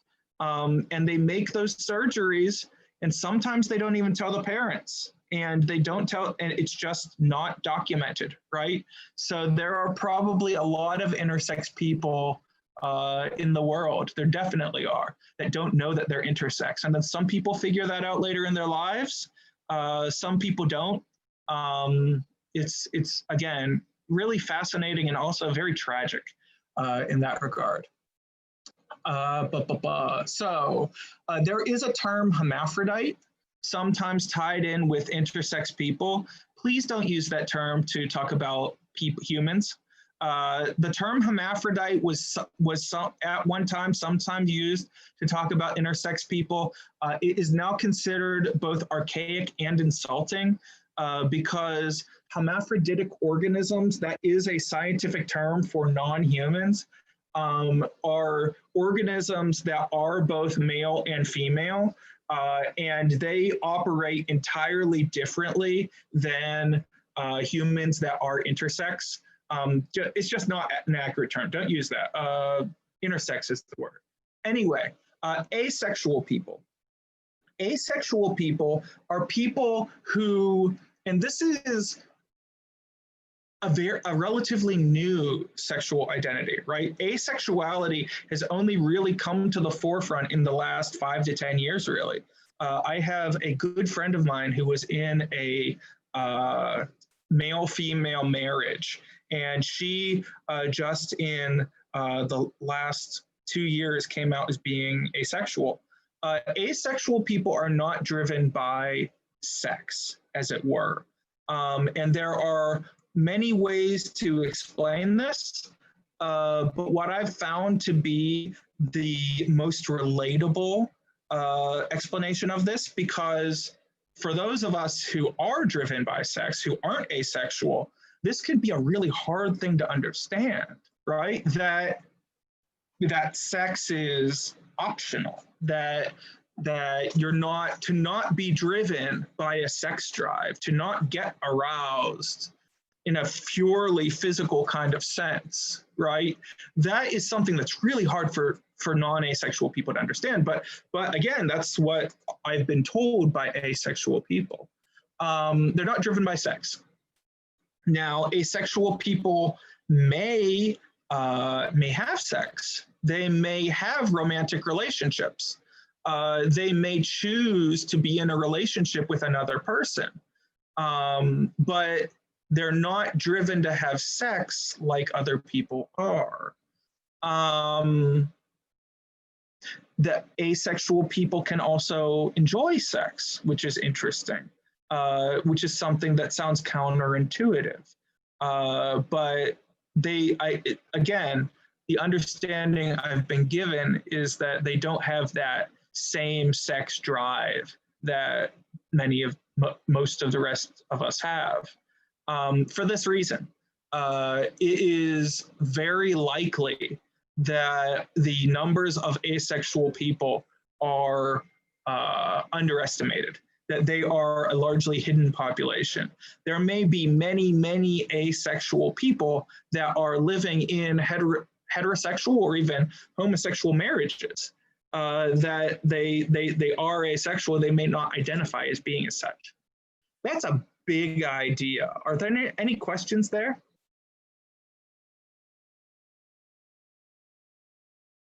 No? Okay. Allies. Allies are heterosexual sympathizers and friends of the LGBT community, including I have been a staunch ally since I was 17 years of age, since when I could figure things out like this. I hope most of you can consider yourselves allies. What it means to be an ally has changed significantly over time. In the early 2000s, when I was first getting into this stuff, you could call yourself an ally just by saying that it wasn't a sin to lust for someone of your own sex. That would sound very biblical and insane, but that's really where we were at that point, right? Now allyship means more than that. It means using your identity as a outsider, as part of the dominant culture, to advocate for the community. That is a general idea and understanding of allyship there, that you be vocal and you be open about advocating for the group itself. And this concept has changed. And actually BLM, Black Lives Matter, has actually taken on this concept of allyship, of white allies, and doing things like, anyway, I'm getting off topic there. But this concept of ally pushes across the gamut. Now, there are conversations over, well, what is the role of allies in the LGBT community? Should allies, as part of being good allies, go to gay clubs? Should allies go to pride events, right? Is that appropriate? Is that desired? Or should LGBT people have space to have their own thing without all the straight people, right? That's a philosophical conversation that is often had in the LGBT community that I've actually come up against, being a straight dude, right? And when I'm told stuff like, hey, we don't like, this is a gay area, it's like, okay, fine, you walk away. That's also part of being an ally, is, leaving when you shouldn't be in that meeting. Pansexual. Pansexual is a term that is used to mean people who are attracted to the personality of the individual, not the body type of the individual. That is the best understanding of pansexuality I've been given and what has been expressed to me. Again, pansexuality, just like asexuality, these are sexual identities that are relatively new, that are expanding in our knowledge of human sexuality, that things like the internet pansexuals have actually, they've been able to find each other on the internet, right, recently. So it's not just gay and straight in the world. There are many permutations. Queer. Queer is a word that is added on. It's just a super good catch-all. There are a lot of people in the LGBTQ population, that's why that Q is added on the end, right? That just don't fall into one of those letter categories. That's why it's there. There's been a little bit of push in some areas to just call it all queer, to call it the queer community. Of course, there is pushback there then, because that word queer was for decades and generations used as a slur against the gay community. So anytime that a slur is taken back, there are people in those communities that have faced scary, terrifying situations where they've had that word screamed at them, right? When that word was used in an intensely traumatic moment, right? And that's why, us straight people, to never use a word if it doesn't feel like it's appropriate. And if you're told a word isn't appropriate, don't use that freaking word, because it's not your word, right? Sometimes I use the word in context the word queer there. Sometimes I don't. I most typically call it either the LGBT or LGBTQ population, community. But yeah, us in the dominant culture have to be very sensitive in those regards. And then questioning. Questioning is an interesting cue there. You don't often see that second cue when talking about adults, but you do see it when talking about LGBT youth groups. There is a group in Columbus called Kaleidoscope that they're the group I see that questioning cue using that most frequently. And that is often used as a means to like open up events to, you know, the friends of the gay kids, right? To either kids that have to try to figure it out themselves, right? They don't know if they're gay or not yet, right? They're trying to figure that stuff out. Or to just like let the allies come, make it easier for allies to come too, right? Now, that's not to say that there aren't 40-year-old people that aren't also questioning their sexuality, but the time in life, especially in a more open society like ours, that you're most likely to try to figure out that sexuality stuff is usually our teens. Some kids, though, figure out their sexuality from the very, very beginning. There are many accounts of gay or trans kids reporting that they knew since they've been able to think, which is, again, very sociologically interesting. I think I would if I were to write a textbook, I would probably call it, well, that's sociologically interesting. So let's talk about what it is to be trans a little bit. This is one of the newer growth areas in terms of understanding human sexuality. The trans community has always been with us, and the trans community is very well established within the LGBT community, but the openness and public awareness of trans issues has gone an amazing way in the last 10 years. Prior to 2010, like most people had never heard the words trans or transgender. And again, that sounds wild to us today, but it's been a big deal. So transgender person is a person who feels their gender, or they perceive or they know their gender does not fit the social norms imposed on them, right? Their body doesn't match their minds, right? In the 1990s, they sometimes used the phrase, I'm a man trapped in a woman's body, or I'm a woman trapped in a man's body. And that was the clunky way of putting it in 1990s terms, before we really had that vocabulary. And those kinds of phraseologies were often derided in the 90s, like, well, that's the stupidest thing I've ever heard. And if you go back and look at like talk shows from the 90s, you see some really, really ugly stuff there. Anyway, though, trans is becoming, or has become, the more common use there. Transgender is kind of moving out, and trans is kind of moving in the term for this population. Now, you could say, well, are they being fickle? Are they being silly? What's with all these terms, and why do they change every other day? Well, that's what we call in sociology a matter of symbolic interactionism. We interact with a word, and then the word changes, and it evolves over time, right? And maybe some monsters might start using transgender to be a really divisive, ugly thing, right? They might use it as a swear word or a curse word, right? Well, then obviously you got to change the word for it. We are transitioning to that word trans now as the more accepted term. It's still okay. Transgender isn't a curse word or anything, but trans is the more accurate term, I suppose, or the more accepted term. Let's say that. Being transgender is not a sexual orientation, it is a gender identity, right?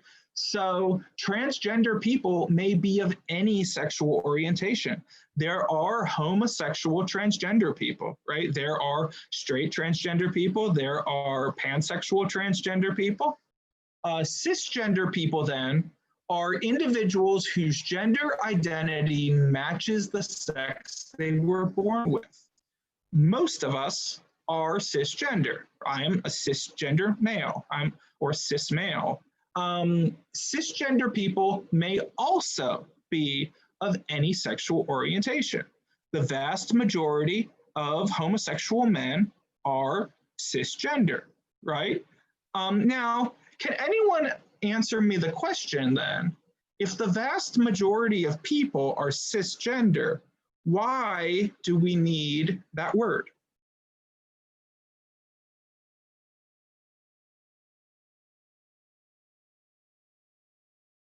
Why can't we just have trans people and normal people?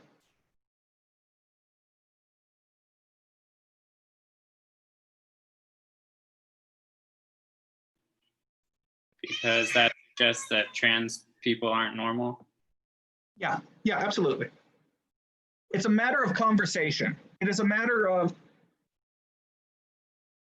normalizing being trans, right? Because if you are having conversations about trans people and then you want to talk about the problems that trans people have or are having, and then you're talking about, and then you're talking about those other people that aren't gawked at when they go into a public restroom, right? Well, if you call the rest of us normal, then it means that being trans is abnormal, right? And that is why in these conversations. Now, another thing to throw in there is that in the and this word cisgender is relatively new in terms of common usage. In the earlier days of using the word, it was pretty darn common. It still sometimes happens a little bit on Twitter, etc., to use cisgender as an insult, as like a typical cis man, right? That I would discourage people from using things like that, namely because it makes the word cis unable to really be used, right? The word cis, it's short for consistent gender, right? That's what that means. And it can sound like an insult if you're not familiar with it, but that's all it means. It just means somebody who isn't trans. And using the word allows us to be able to talk about trans issues without, implying trans people are weird or otherwise other, which, we've learned in this class up to this point. Calling people other is not super productive. Let's talk about some other, a lot of this has to do with trans people because there's a lot misunderstood about trans people. Now, there's another word regarding trans people, this word transsexual. This word is pretty obsolete. It's sometimes still used. You might see it in like a super sensitive 1990s production where they're trying real hard to be nice, but it still comes off as insulting. A transsexual person is a person who feels the need to seek some form of gender reassignment or someone who has undergone gender reassignment. Now, this term has become obsolete due to the obsession of non-trans people with the actual transition surgery. I will tell you that in the early 1990s, it was very common in any conversation about trans people to, or even considered not impolite to ask a trans person like where they are in the transition or whatever, right? And just imagine if you're a non-trans person, imagine someone coming up to you and asking you about your genitalia, right? About your parts, about that intimacy of your body. That's why the term transsexual has fallen out of vogue, because it's generally seen in the trans community as none of your goddamn business is basically the short of it. Now, this other word, transvestite, this is a word that is, when it's used, it's misused in the trans community. And transvestite is simply a person who enjoys wearing clothing of the opposite sex. And it's an obsolete term, and the better use of the word is cross-dresser. That's the more modern term. But people who cross-dress, especially people who cross-dress for non-performance reasons, are usually heterosexual men. There is something many heterosexual men feel more comfortable or more at ease in wearing women's clothing. That is a good portion of the transvestite or cross-dressing community. Some people who dress in the clothing of the opposite sex, it may be part of a sexual fetish, it could be, or it may not be. It's just a matter of human sexuality is like that. What else here? As Corey kind of alluded to, there are well, she didn't, they didn't allude to that,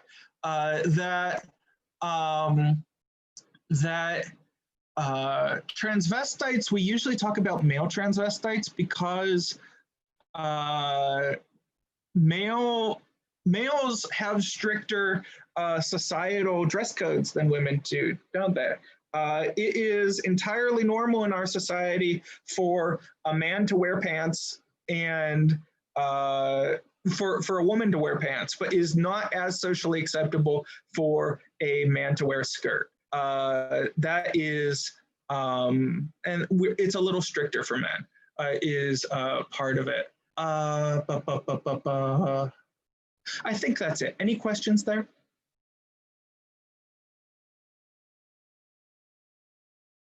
Okay, I'll have to take your quiet word for it. The transition. This is something else that's often talked about in the trans community. As I mentioned, it is becoming less of a topic of conversation than it used to. It's night and day from those early conversations we had in the early 2000s. We've come a long way. But anyway, when we do talk about the transition as if, you know, in access to healthcare and stuff like that, it really makes a difference. That it can include hormones, it can include surgery, it can include social transition. So it can include all of those things. It can include some of those things. It can include, well, it has to include something, but it can be relatively minimalistic. So what am I saying there? So hormones. Many trans people, they take hormone injections, and that shifts the body from one mode to another mode to be closer to what the trans person feels that or knows that their proper sex is. Surgery, obviously, can include removal of breast tissue. It can include shaving of the Adam's apple. It can sometimes include plastic surgery of the face. It can include, obviously, the genitalia surgeries. All of those, and obviously you can do hormone replacement without doing any of that surgery. Many trans people feel perfectly fine with just the hormones, that the hormones did it and that's good for them.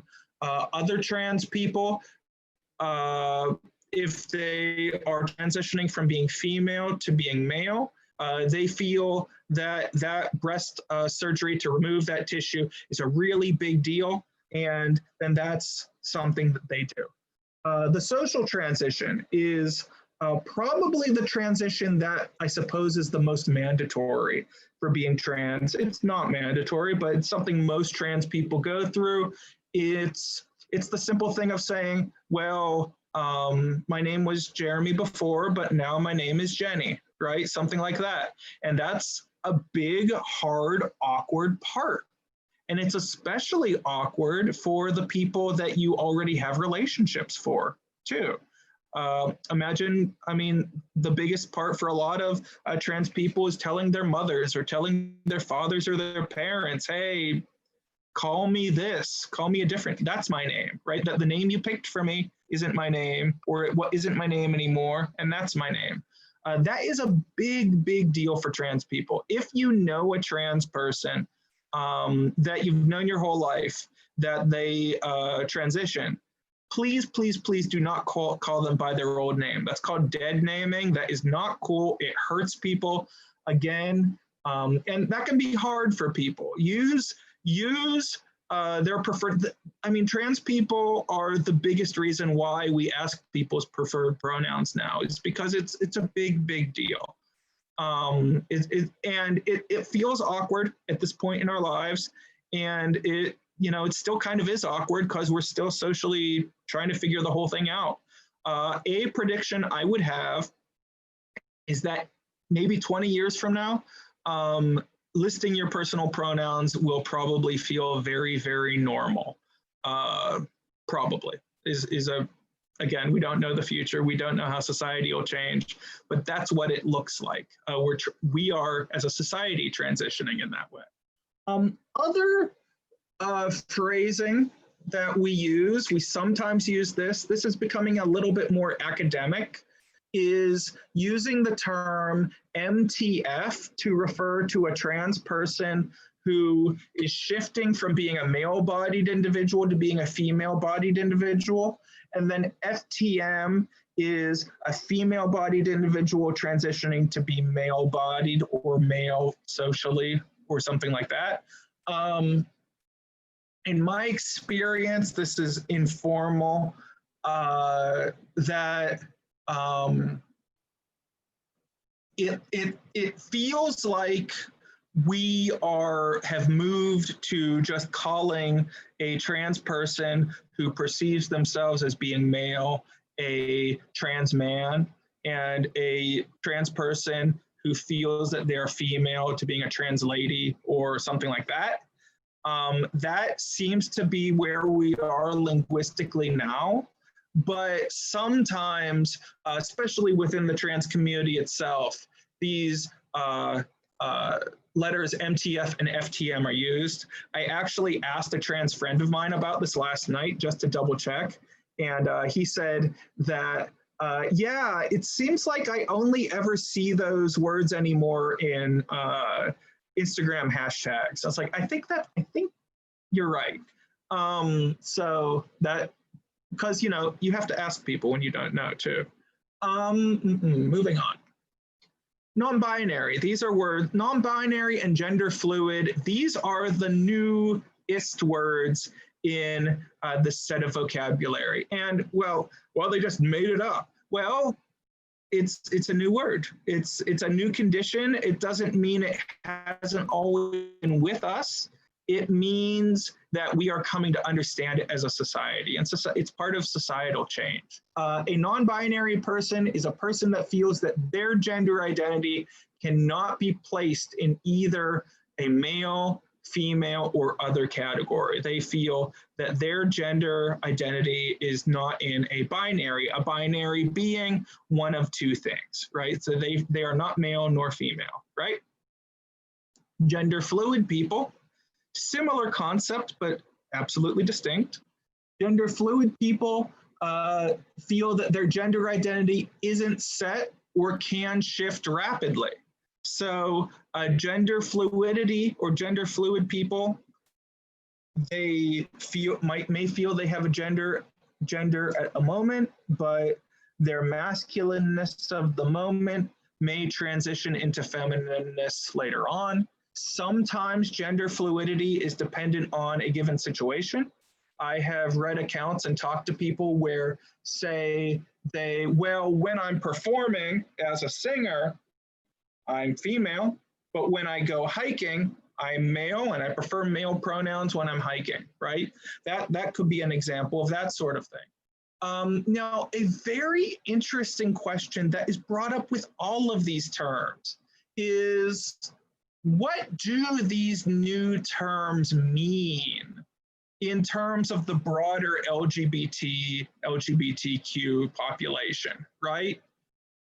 What difference does being bisexual versus pansexual versus someone that absolutely identifies as being queer and doesn't really use it as a catch-all, their sexuality is like, well, I'm queer. That's what I am. That's who I am, right? What do those distinctions mean? A big question there is, are bisexual people pansexual? That's a big philosophical question there, a big identity question there. We don't know.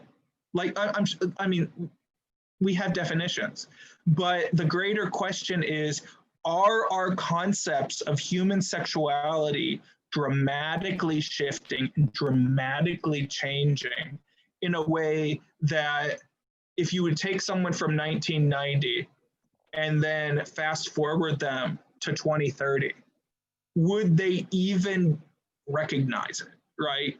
Would they be able to understand it? It's a very, very interesting question. Any questions or comments there?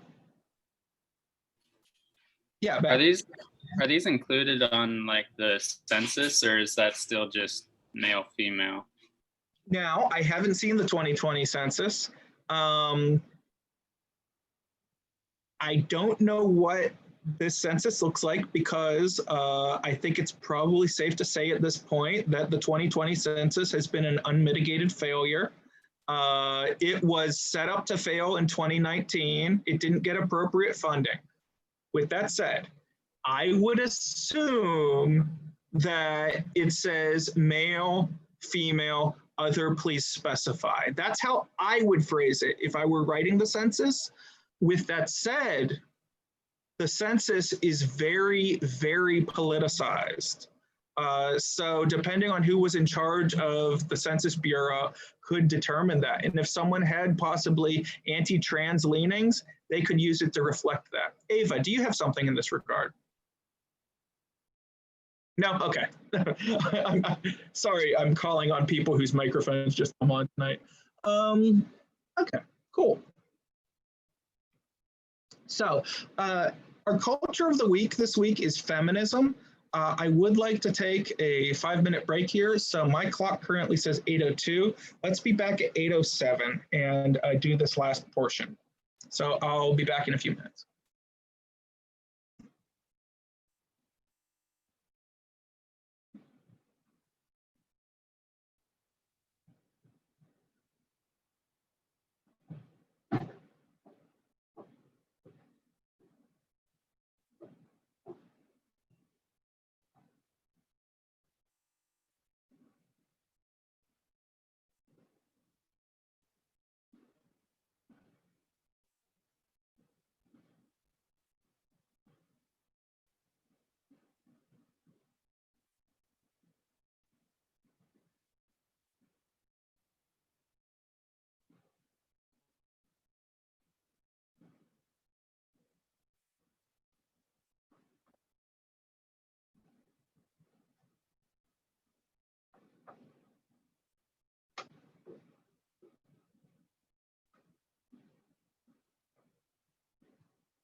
I am unplugging and plugging in a few things, so you might see something shift around.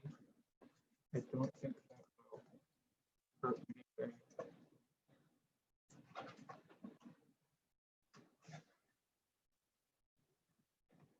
Just trying to.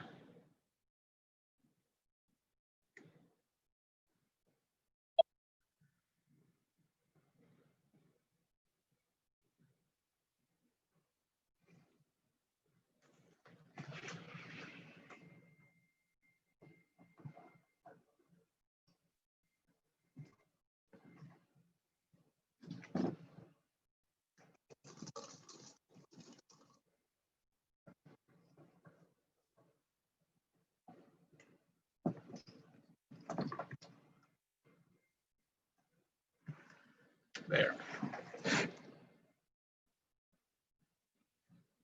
It's a little better.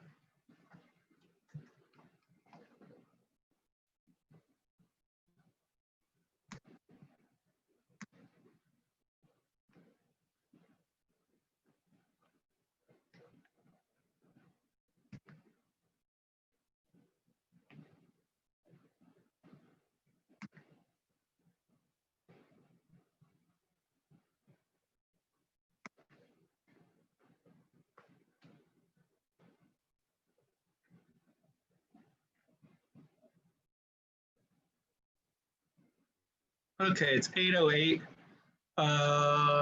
Let me adjust.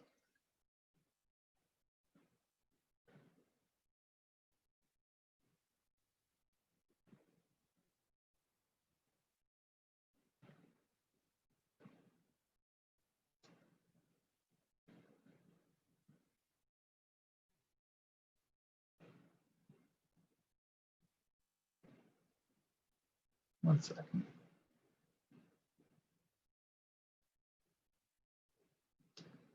Zoom isn't cooperating. There we are. Much better. Okay, can you guys see the slide? Culture of the week, feminism, etc. Okay, cool. Okay, so as I mentioned, feminism is absolutely its own culture. It's not just a matter of do I think it's a culture or not. It absolutely is its own thing. There are ideas associated with it. There are ways we define it in our society. There are terms, that hegemonic masculinity, toxic masculinity stuff that originated in feminism. Additionally, concepts of gender fluidity, all that stuff. Those are all knowledges that are within the set of feminism. So it is its own culture, but also it is a thing and a culture that is misunderstood by our society. So as a result, let's talk about it. So, and as a heterosexual cisgender man, I am the first to acknowledge that there are definitely more ideal people to talk about feminism than me, right? But with that said, I do know quite a bit about the subject, and I've read a lot of stuff. The only reason I don't really study it most directly is I do kind of feel that my perspective as a cisgender heterosexual male isn't super needed, quite frankly. It's needed a little bit, but I don't need to get involved in the game. That's just a personal thing right there. So, oops, sorry, that's a malfunction. So, okay, feminism. Feminism is defined as the belief in social, political, and economic equality of the sexes, and the social movements organized around that belief. That's what feminism is. Sometimes people talk about feminism as being this or as being that, or as being people who hate men. But the true definition of feminism is just people that believe that men and women and other people are equal and are of equal standing. That's the whole thing. And why do people believe different weird things?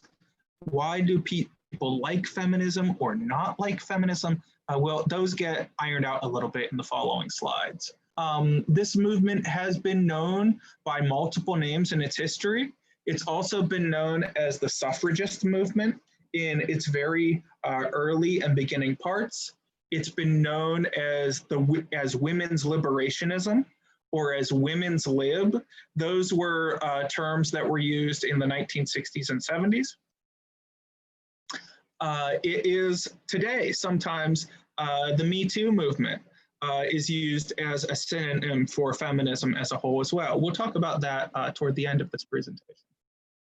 So in the United States, the history of the women's movement can be divided into 3 historic waves. We have first wave feminism, second wave feminism, and third wave feminism. There is some conversation over whether we are currently in a fourth wave of feminism. And I'm not sure, quite frankly. Now I know there are many women's studies scholars that say, yes, absolutely, we are in a fourth wave of feminism. I will say, as a sociologist and as a social change scholar, I'm not sure yet. We are, and I'll talk about this more in a couple slides. There are definitely people doing new and interesting things. Whether that constitutes a new wave of feminism, I'm not sure, but there have been people talking about a fourth wave of feminism happening as far back as like 1992, right? So like, I'm just not sure, is the short of that. Now, each wave of feminism has had its own central issues, but the waves also share strong commonalities. So first wave, second wave, and third wave, and maybe fourth wave, they are their own things, but they also are part of this great overarching thing. Reproductive rights are something that is addressed in every wave of feminism. They're addressed in different ways, but they are each addressed. Domestic life is something that's addressed in each wave of feminism. Economic rights, as we talked about a little bit on in our exam, economic rights are also part of feminism. And then relationships between women and men, or women and other women, or women and children, or men and men, etc. Relationships between people. This is also something that we talk about in feminism. The first wave of feminism. This was the earliest period of feminist activism and included the period from about the mid-19th century until when women won the right to vote in 1920. That is generally accepted to be the first wave of feminism.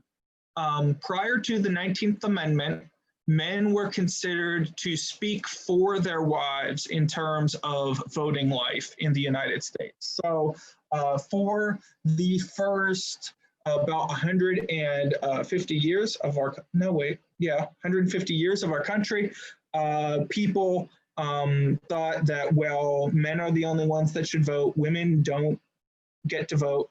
And if women should be counted, then a husband should be the one that represents his wife in the ballot box. That's how it happened.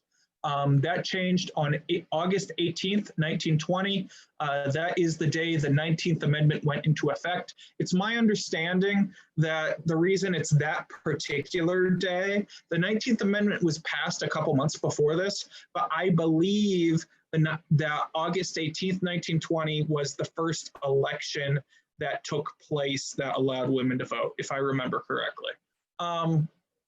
The campaign organized around getting women the right to vote was called the suffragist movement, or the suffrage movement, or the suffragist movement. Those are synonyms. Notable first wave feminists include Charlotte Perkins Gilman, who was a noted author. A lot of English scholars, as in people in English literature, they're big fans of Gilman and the Yellow Wallpaper. Susan B. Anthony was also an outspoken suffragist. and then Margaret Sanger, who was the founder of the organization we now know as Planned Parenthood, which provides reproductive health options and including abortion access. In addition to women's suffrage, first wave feminists also championed other things. It wasn't just getting the right to vote. They championed access to birth control. So condoms during this early era were only available to married people with a doctor's prescription. That's who could get condoms, right? Which sounds absolutely bonkers to us in the modern day. But if you weren't married, you couldn't get condoms. You needed a prescription for it. And if you didn't have your husband's permission as a married woman, you could be denied condoms too. It was a prescription thing for married people to keep from having babies. And even if you were a married couple, the doctor could still say, no, I'm not giving you that prescription, right? It was very much dictating who could and who could not have babies. And like I mentioned, I'm watching A Handmaid's Tale right now. There are definitely parallels there. Eliminating domestic violence was also a major part of first wave feminism.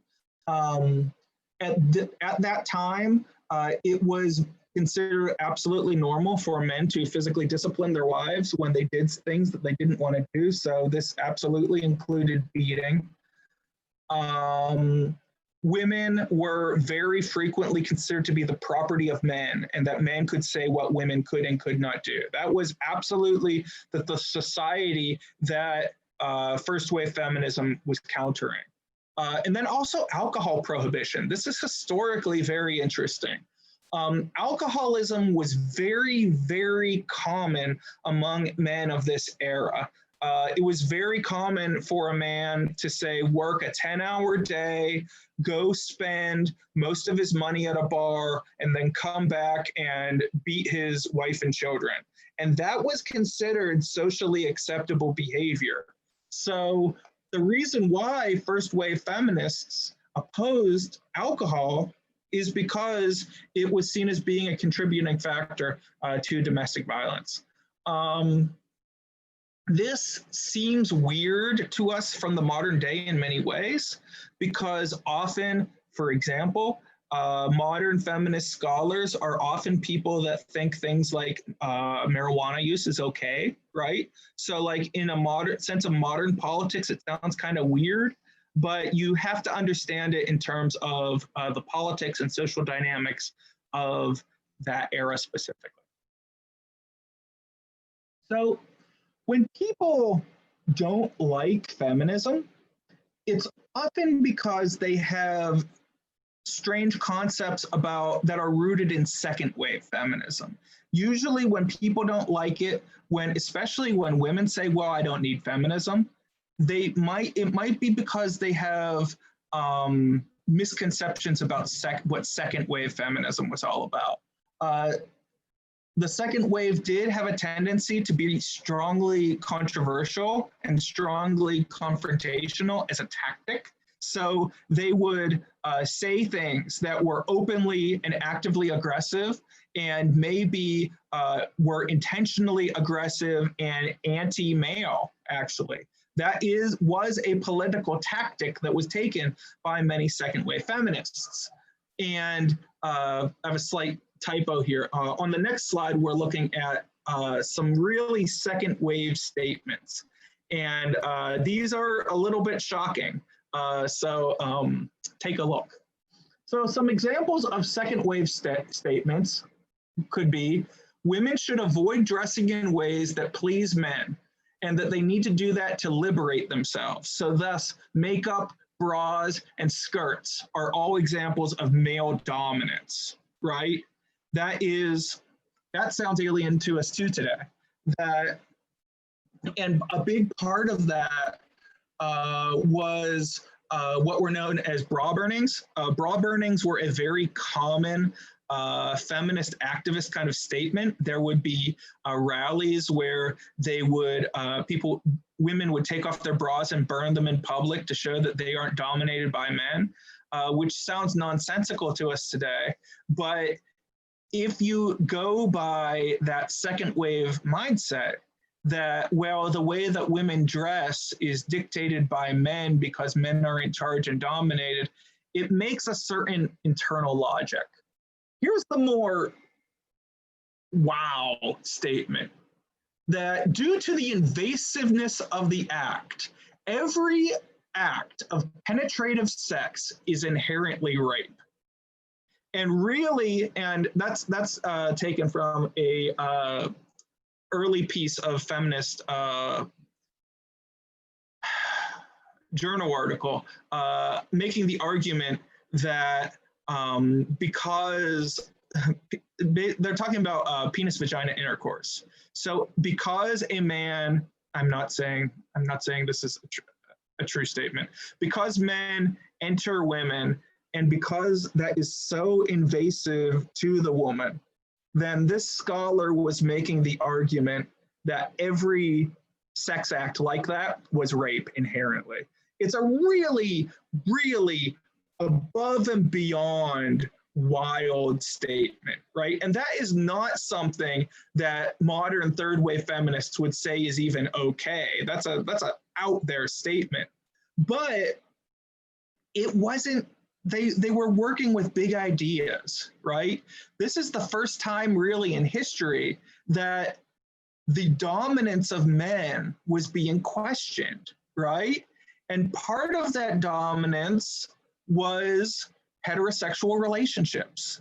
And it was not okay at this point for women to have relationships with other women.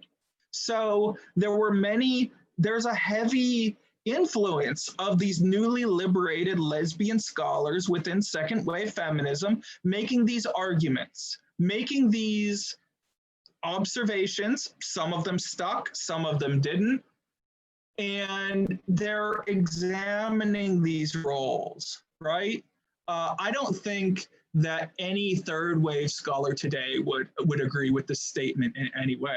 And also, it goes so far to point out that there are many sexual relationships between two women that also can involve penetrative sex. So it's an out there statement that doesn't reflect as a whole. But it's very memorable, isn't it? You're probably going to have that burned into your brain for a while. And that was kind of a part of the point of second wave feminism, was to burn things into people's brains, to take those first steps into changing people's minds. Second wave feminism confronted sexism overtly and outright. Many of the things that they did, so protesting the Miss America competition and calling it a cattle auction and labeling this woman as her various parts of her body as being cuts of meat. It's abrasive. It's intentionally abrasive. It's really early media kind of stuff.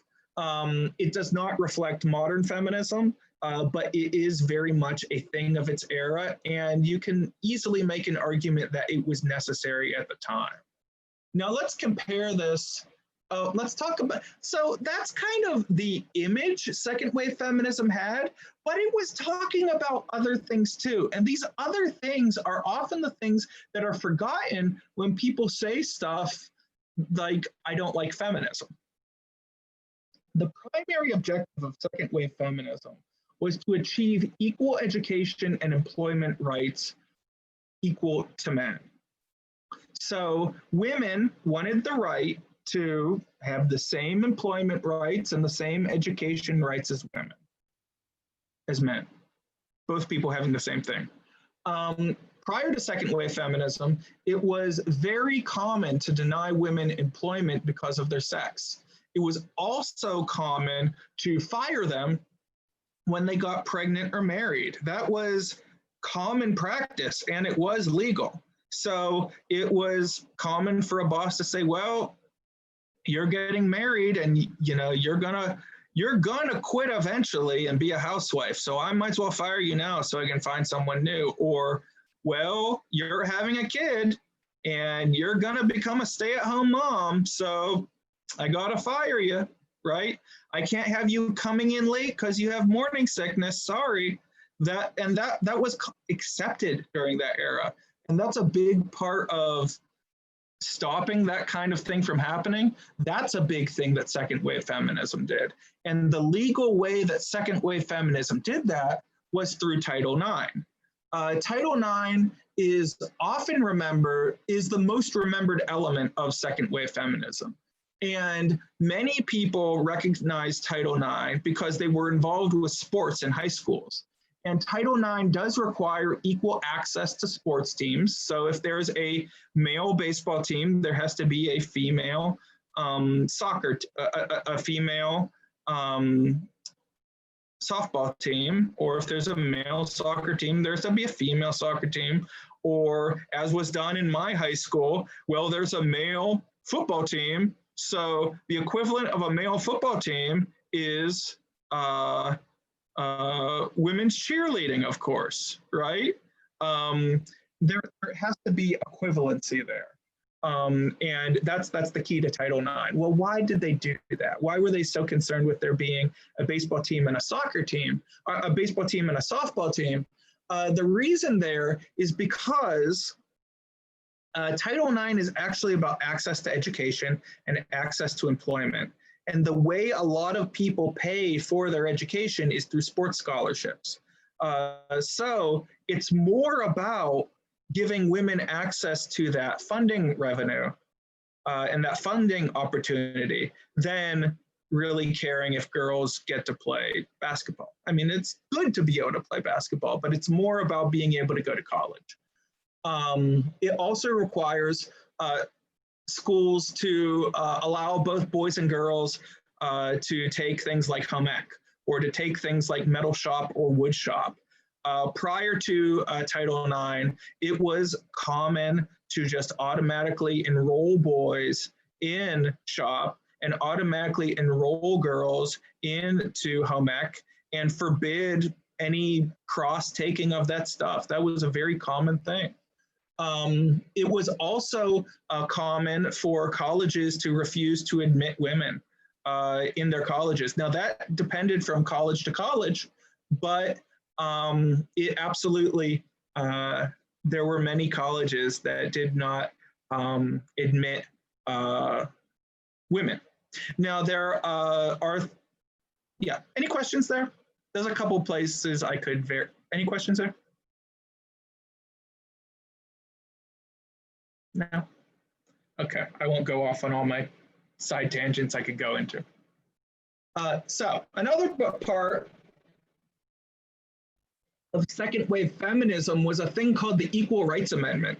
The Equal Rights Amendment was a proposed amendment to the Constitution that would have included three things in a new amendment to the Constitution. First, it would say that the equality of rights under the law shall not be denied or abridged by the United States or by any statute on account of sex. Second, the Congress shall have the power to enforce by appropriate legislation the provisions of this article. So Congress has the power to say that the law cannot be different for men and women. And then Article 3, Section 3, this amendment shall take effect 2 years after the date of ratification.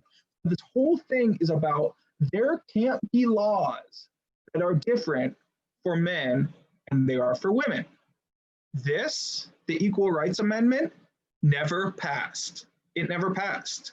It is possible to have laws that affect women different than men, and that is a major issue in our society.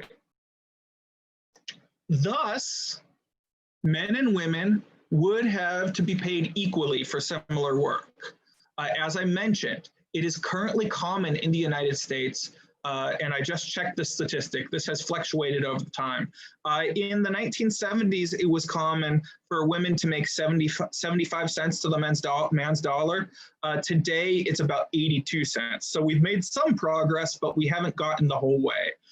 Women still do make less than men do on average. Additionally, men and women would have to pay equal amounts of money for similar products. This is another major issue.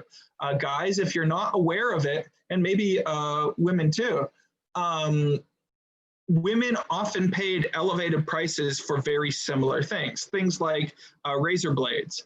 Those pink razor blades are more expensive than the blue or black razor blades. That's totally real. Haircuts.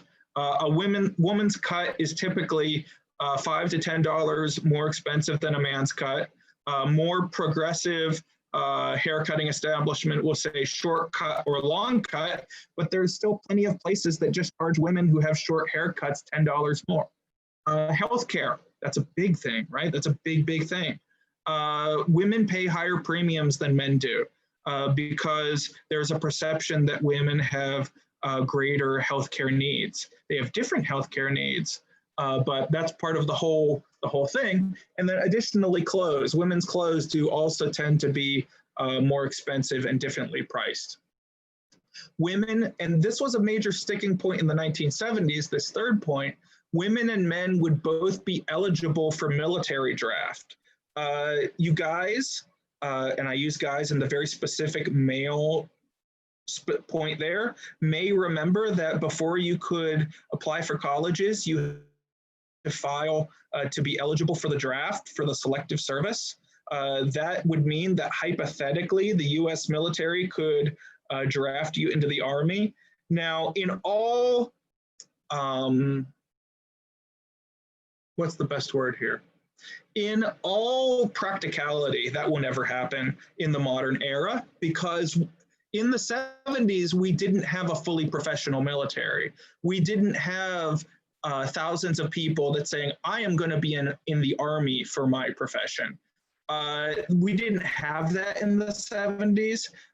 So that's why the Vietnam draft happened, because we didn't have that standing military like we do today. So this was a major issue in the 70s. And there were a lot of people saying, well, we can't make the draft twice as bad by also getting women involved. And then also, if you look at a lot of the reasons, this was a major reason the ERA didn't go anywhere, was because during this era, there were many women from the ages of 18 to 25, which are the prime draft ages.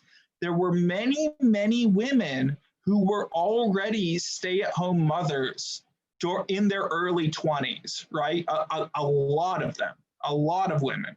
So this was like the prime sticking point for why the ERA never took off and went off the ground. The ERA was first proposed in 1923. In 1972, ERA was placed before state legislators, so it was approved by Congress, but before an amendment to the Constitution goes through the whole way, it has to be approved by the state legislatures. So 3/4 of our state legislatures, including our Ohio state legislature, has to approve the thing. And you know, if you know anything, if you know politics, that 3/4 of anything in the modern two-party system doesn't happen. It simply doesn't. And you certainly can't get 3/4 of states to agree on something like that. So that's really why it never pushed through. Some states have passed their own equal rights amendment. That did happen. And it is possible for the ERA to still happen. And there have been different permutations of it. But the strongest and the closest it ever got was in the 1970s.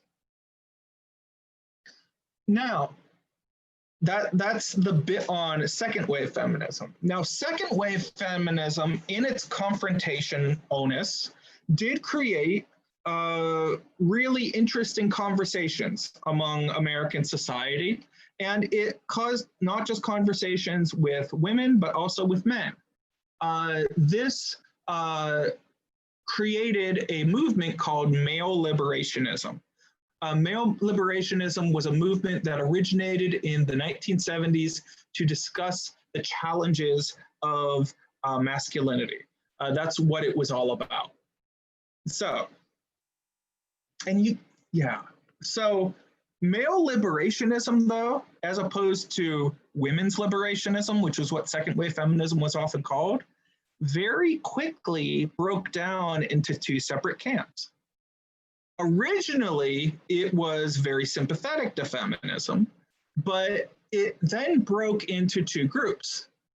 One group that called itself the men's rights movement, which has reemerged on the internet since about 2005 and has kind of become its own thing. Not a big thing, but it is a movement that exists.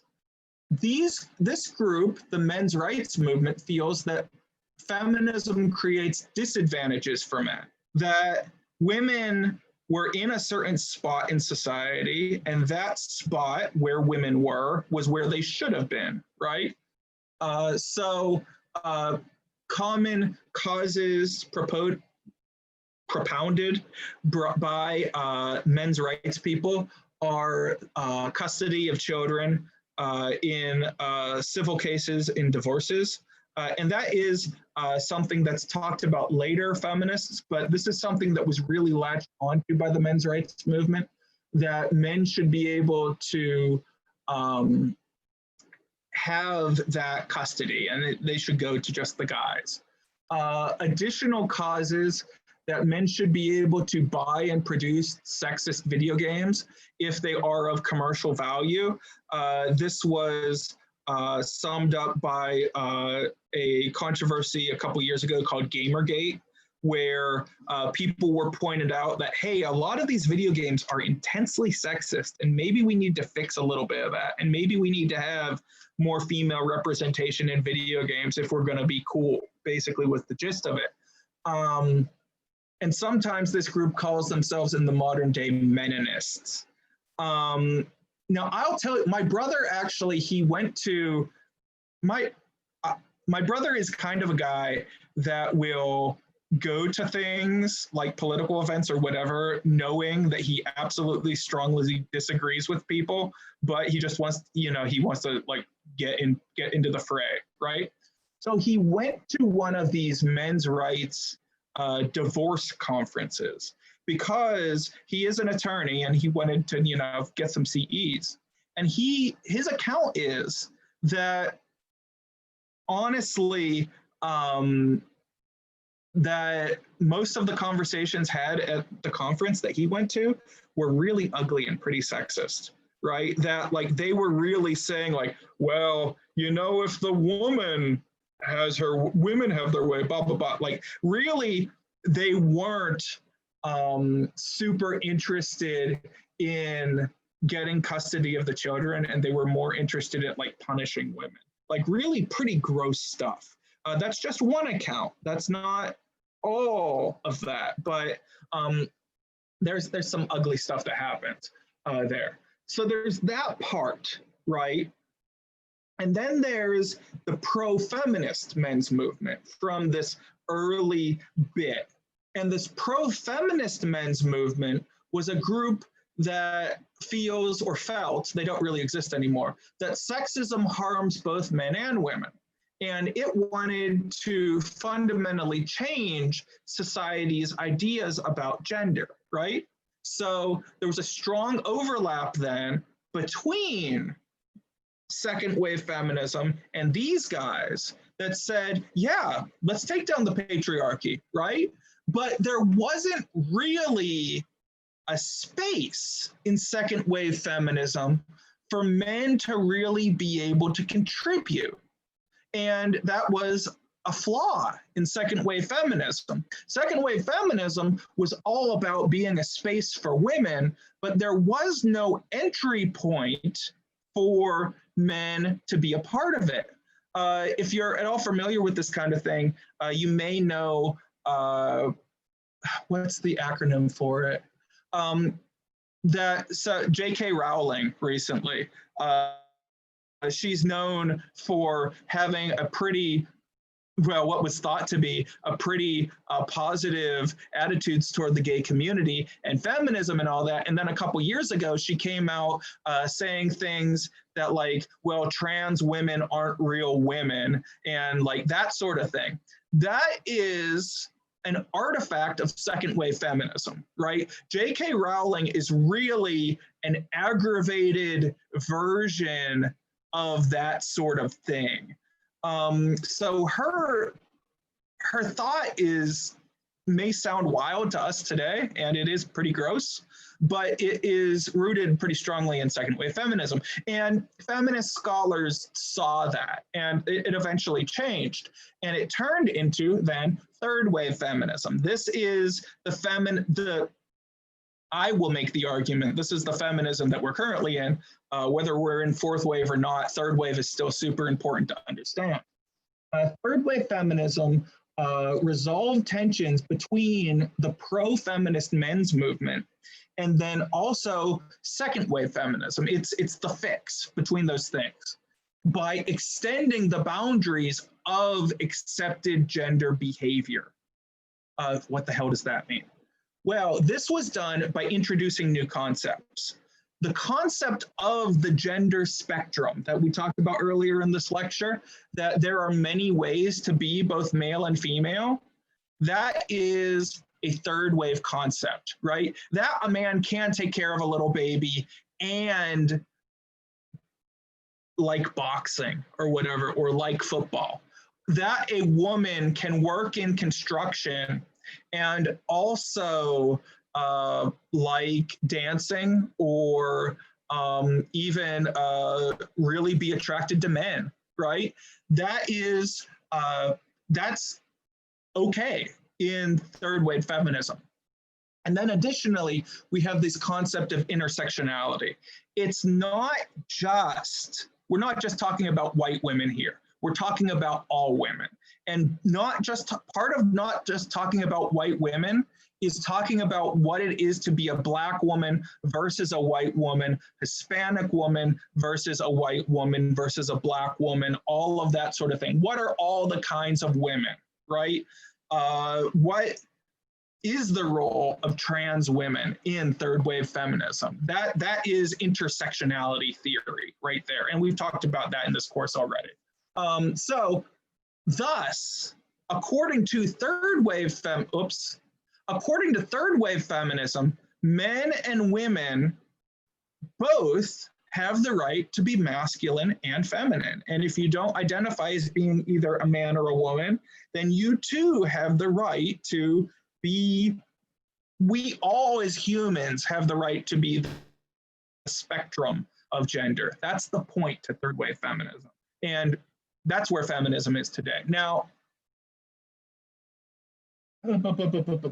this is a slight, okay, so this part here is just a rehash, but I wanted to include my Dora example because this is really the moment that I recognized and understood the difference between second wave and third wave feminism. Before that, I didn't really, and this is kind of embarrassing because I was like in my second year of grad school and I had already been teaching about this stuff a little bit and it never really clicked. I was just saying the word.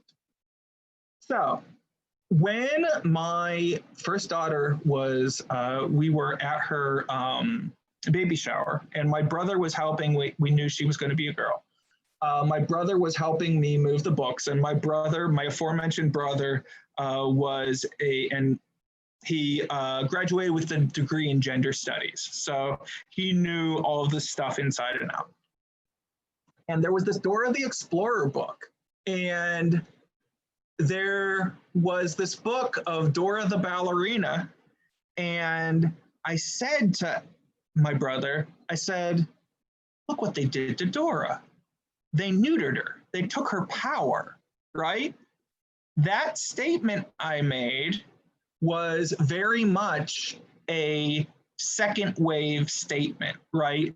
That the only way for Dora to be a self-actualized woman or girl was to be swinging on a rope and being in adventure mode and wearing pants, right? That's a second wave perspective.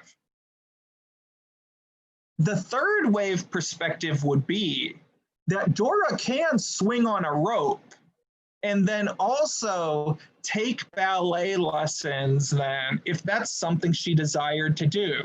That's third wave feminism right there. And my brother said to me, well, Jeremy, that's third wave feminism. That's what it is. Dora can take ballet lessons and also still be a self-actualized woman, right? That's the point. That's third wave feminism. And that's kind of, I share that because that's the moment that it clicked for me, right? I was like, oh, that's what that whole thing is, right? And then this fourth wave thing. This is, many people will say that we are in a fourth wave, and I will say, again, I say maybe. I'm not super convinced. I'm maybe halfway there. I'm really a real 5 out of 10 on it. It absolutely includes the Me Too movement. If you don't know about the Me Too movement, it, again, as many movements are in our modern day, starting just as hashtags, but the Me Too movement, when it really kicked off the ground, I believe that was in 2018, it was all about women sharing their experiences with sexism and sharing their experience either of being assaulted or of suffering from sexual harassment or not being, having experiences or having opportunities just because they were a woman. And it was Me Too, right? That's the point. And that is a major element of this fourth wave feminism thing.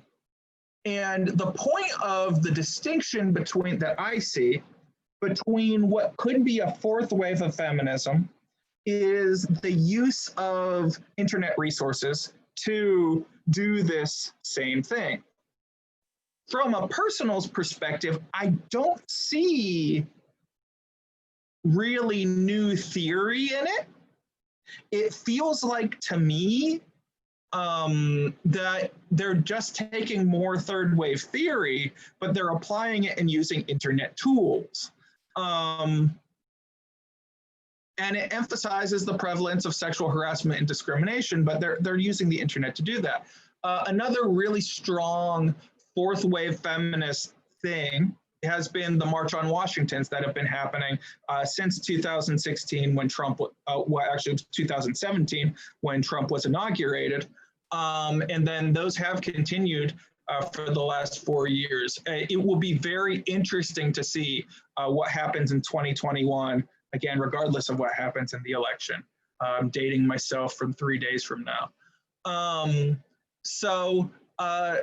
This question of, is it a new wave? Is it a new thing? Is it a new movement just because we are doing it on the internet? And there are absolutely the same questions raised in Black Lives Matter versus Martin Luther King's civil rights movement, right? Is that an extension of the old movement, or is it this new thing? And what does it even mean to have a new wave anyway, right? Does that even make a damn lick of difference anyway? Those are the questions there that are brought up by these technologies. And the short answer to that is, I'm not sure. And that is it for me for tonight. Are there any questions?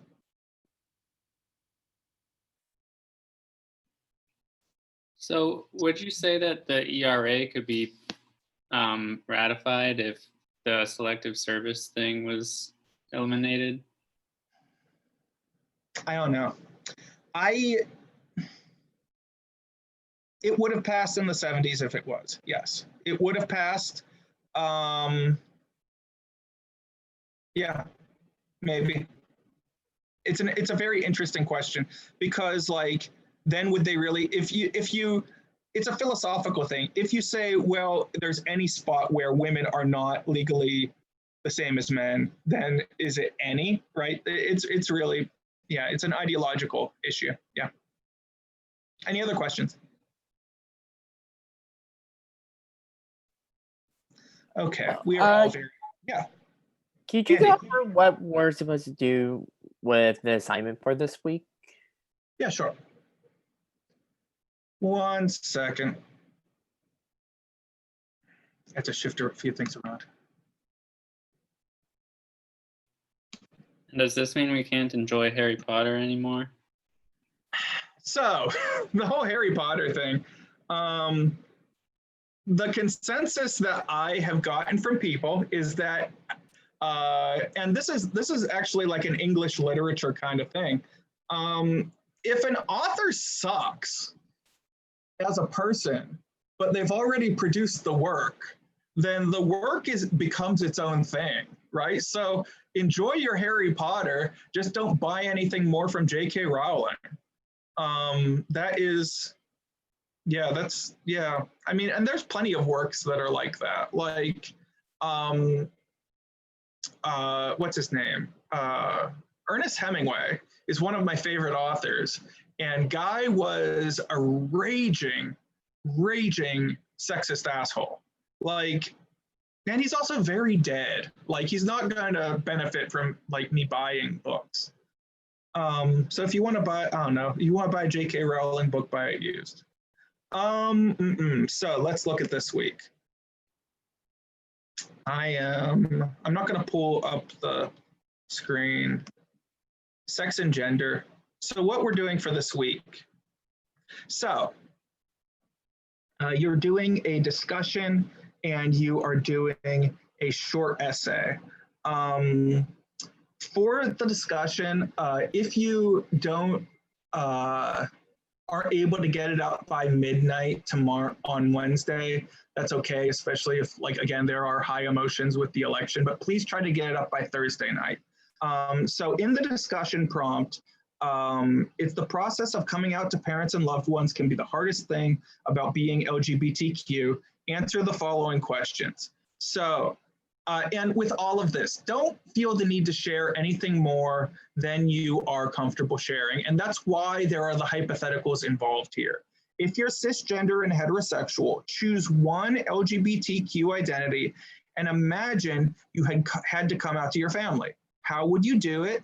And how would you expect your loved ones would respond? So if you're a cisgender heterosexual, just put yourself in a situation.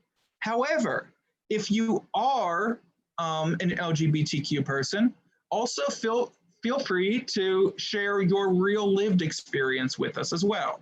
That's what bullet point 2 is. If you have a friend who has a particularly compelling story, feel free to share that as well. But please check with that friend first and don't use any names if they don't feel comfortable with that. And then additionally, if you are someone who has had to come out, feel free to use your story and all of that. I don't expect anyone to share anything that that they don't feel comfortable sharing.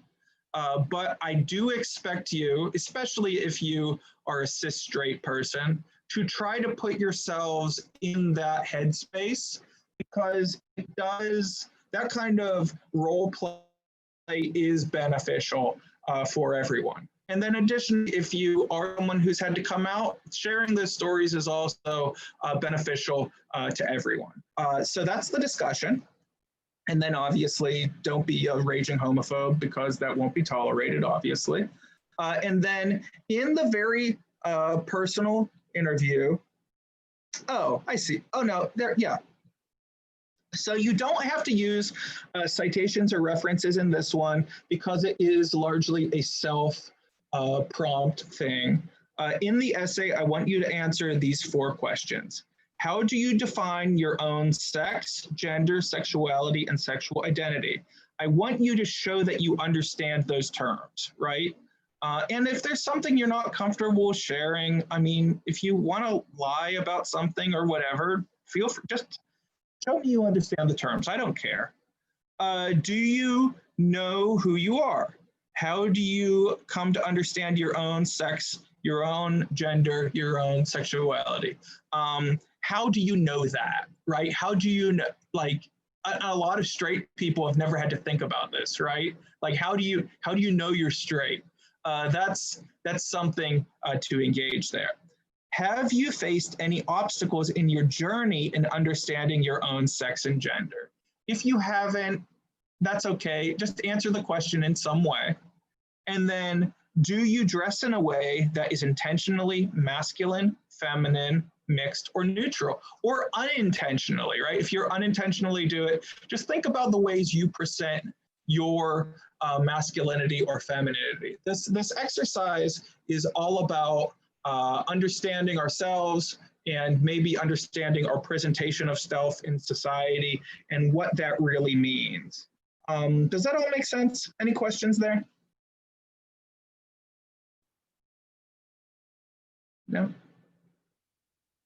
Okay. With that, I am going to call it for the class, for the evening.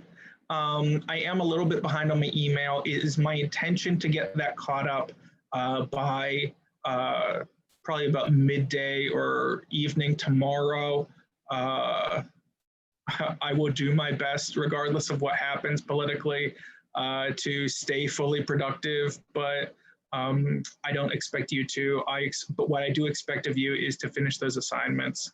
And if you are someone that is a little bit behind on your work, please try to get up to date by November 11th. That is the new set of deadlines you are working toward if you are a little bit behind. If you're not behind, if you're in a good spot, you're totally cool. Just keep turning in your deadlines. Okay, that's it for tonight. And I hope the best for you until we see you again on Monday. Okay, we're done.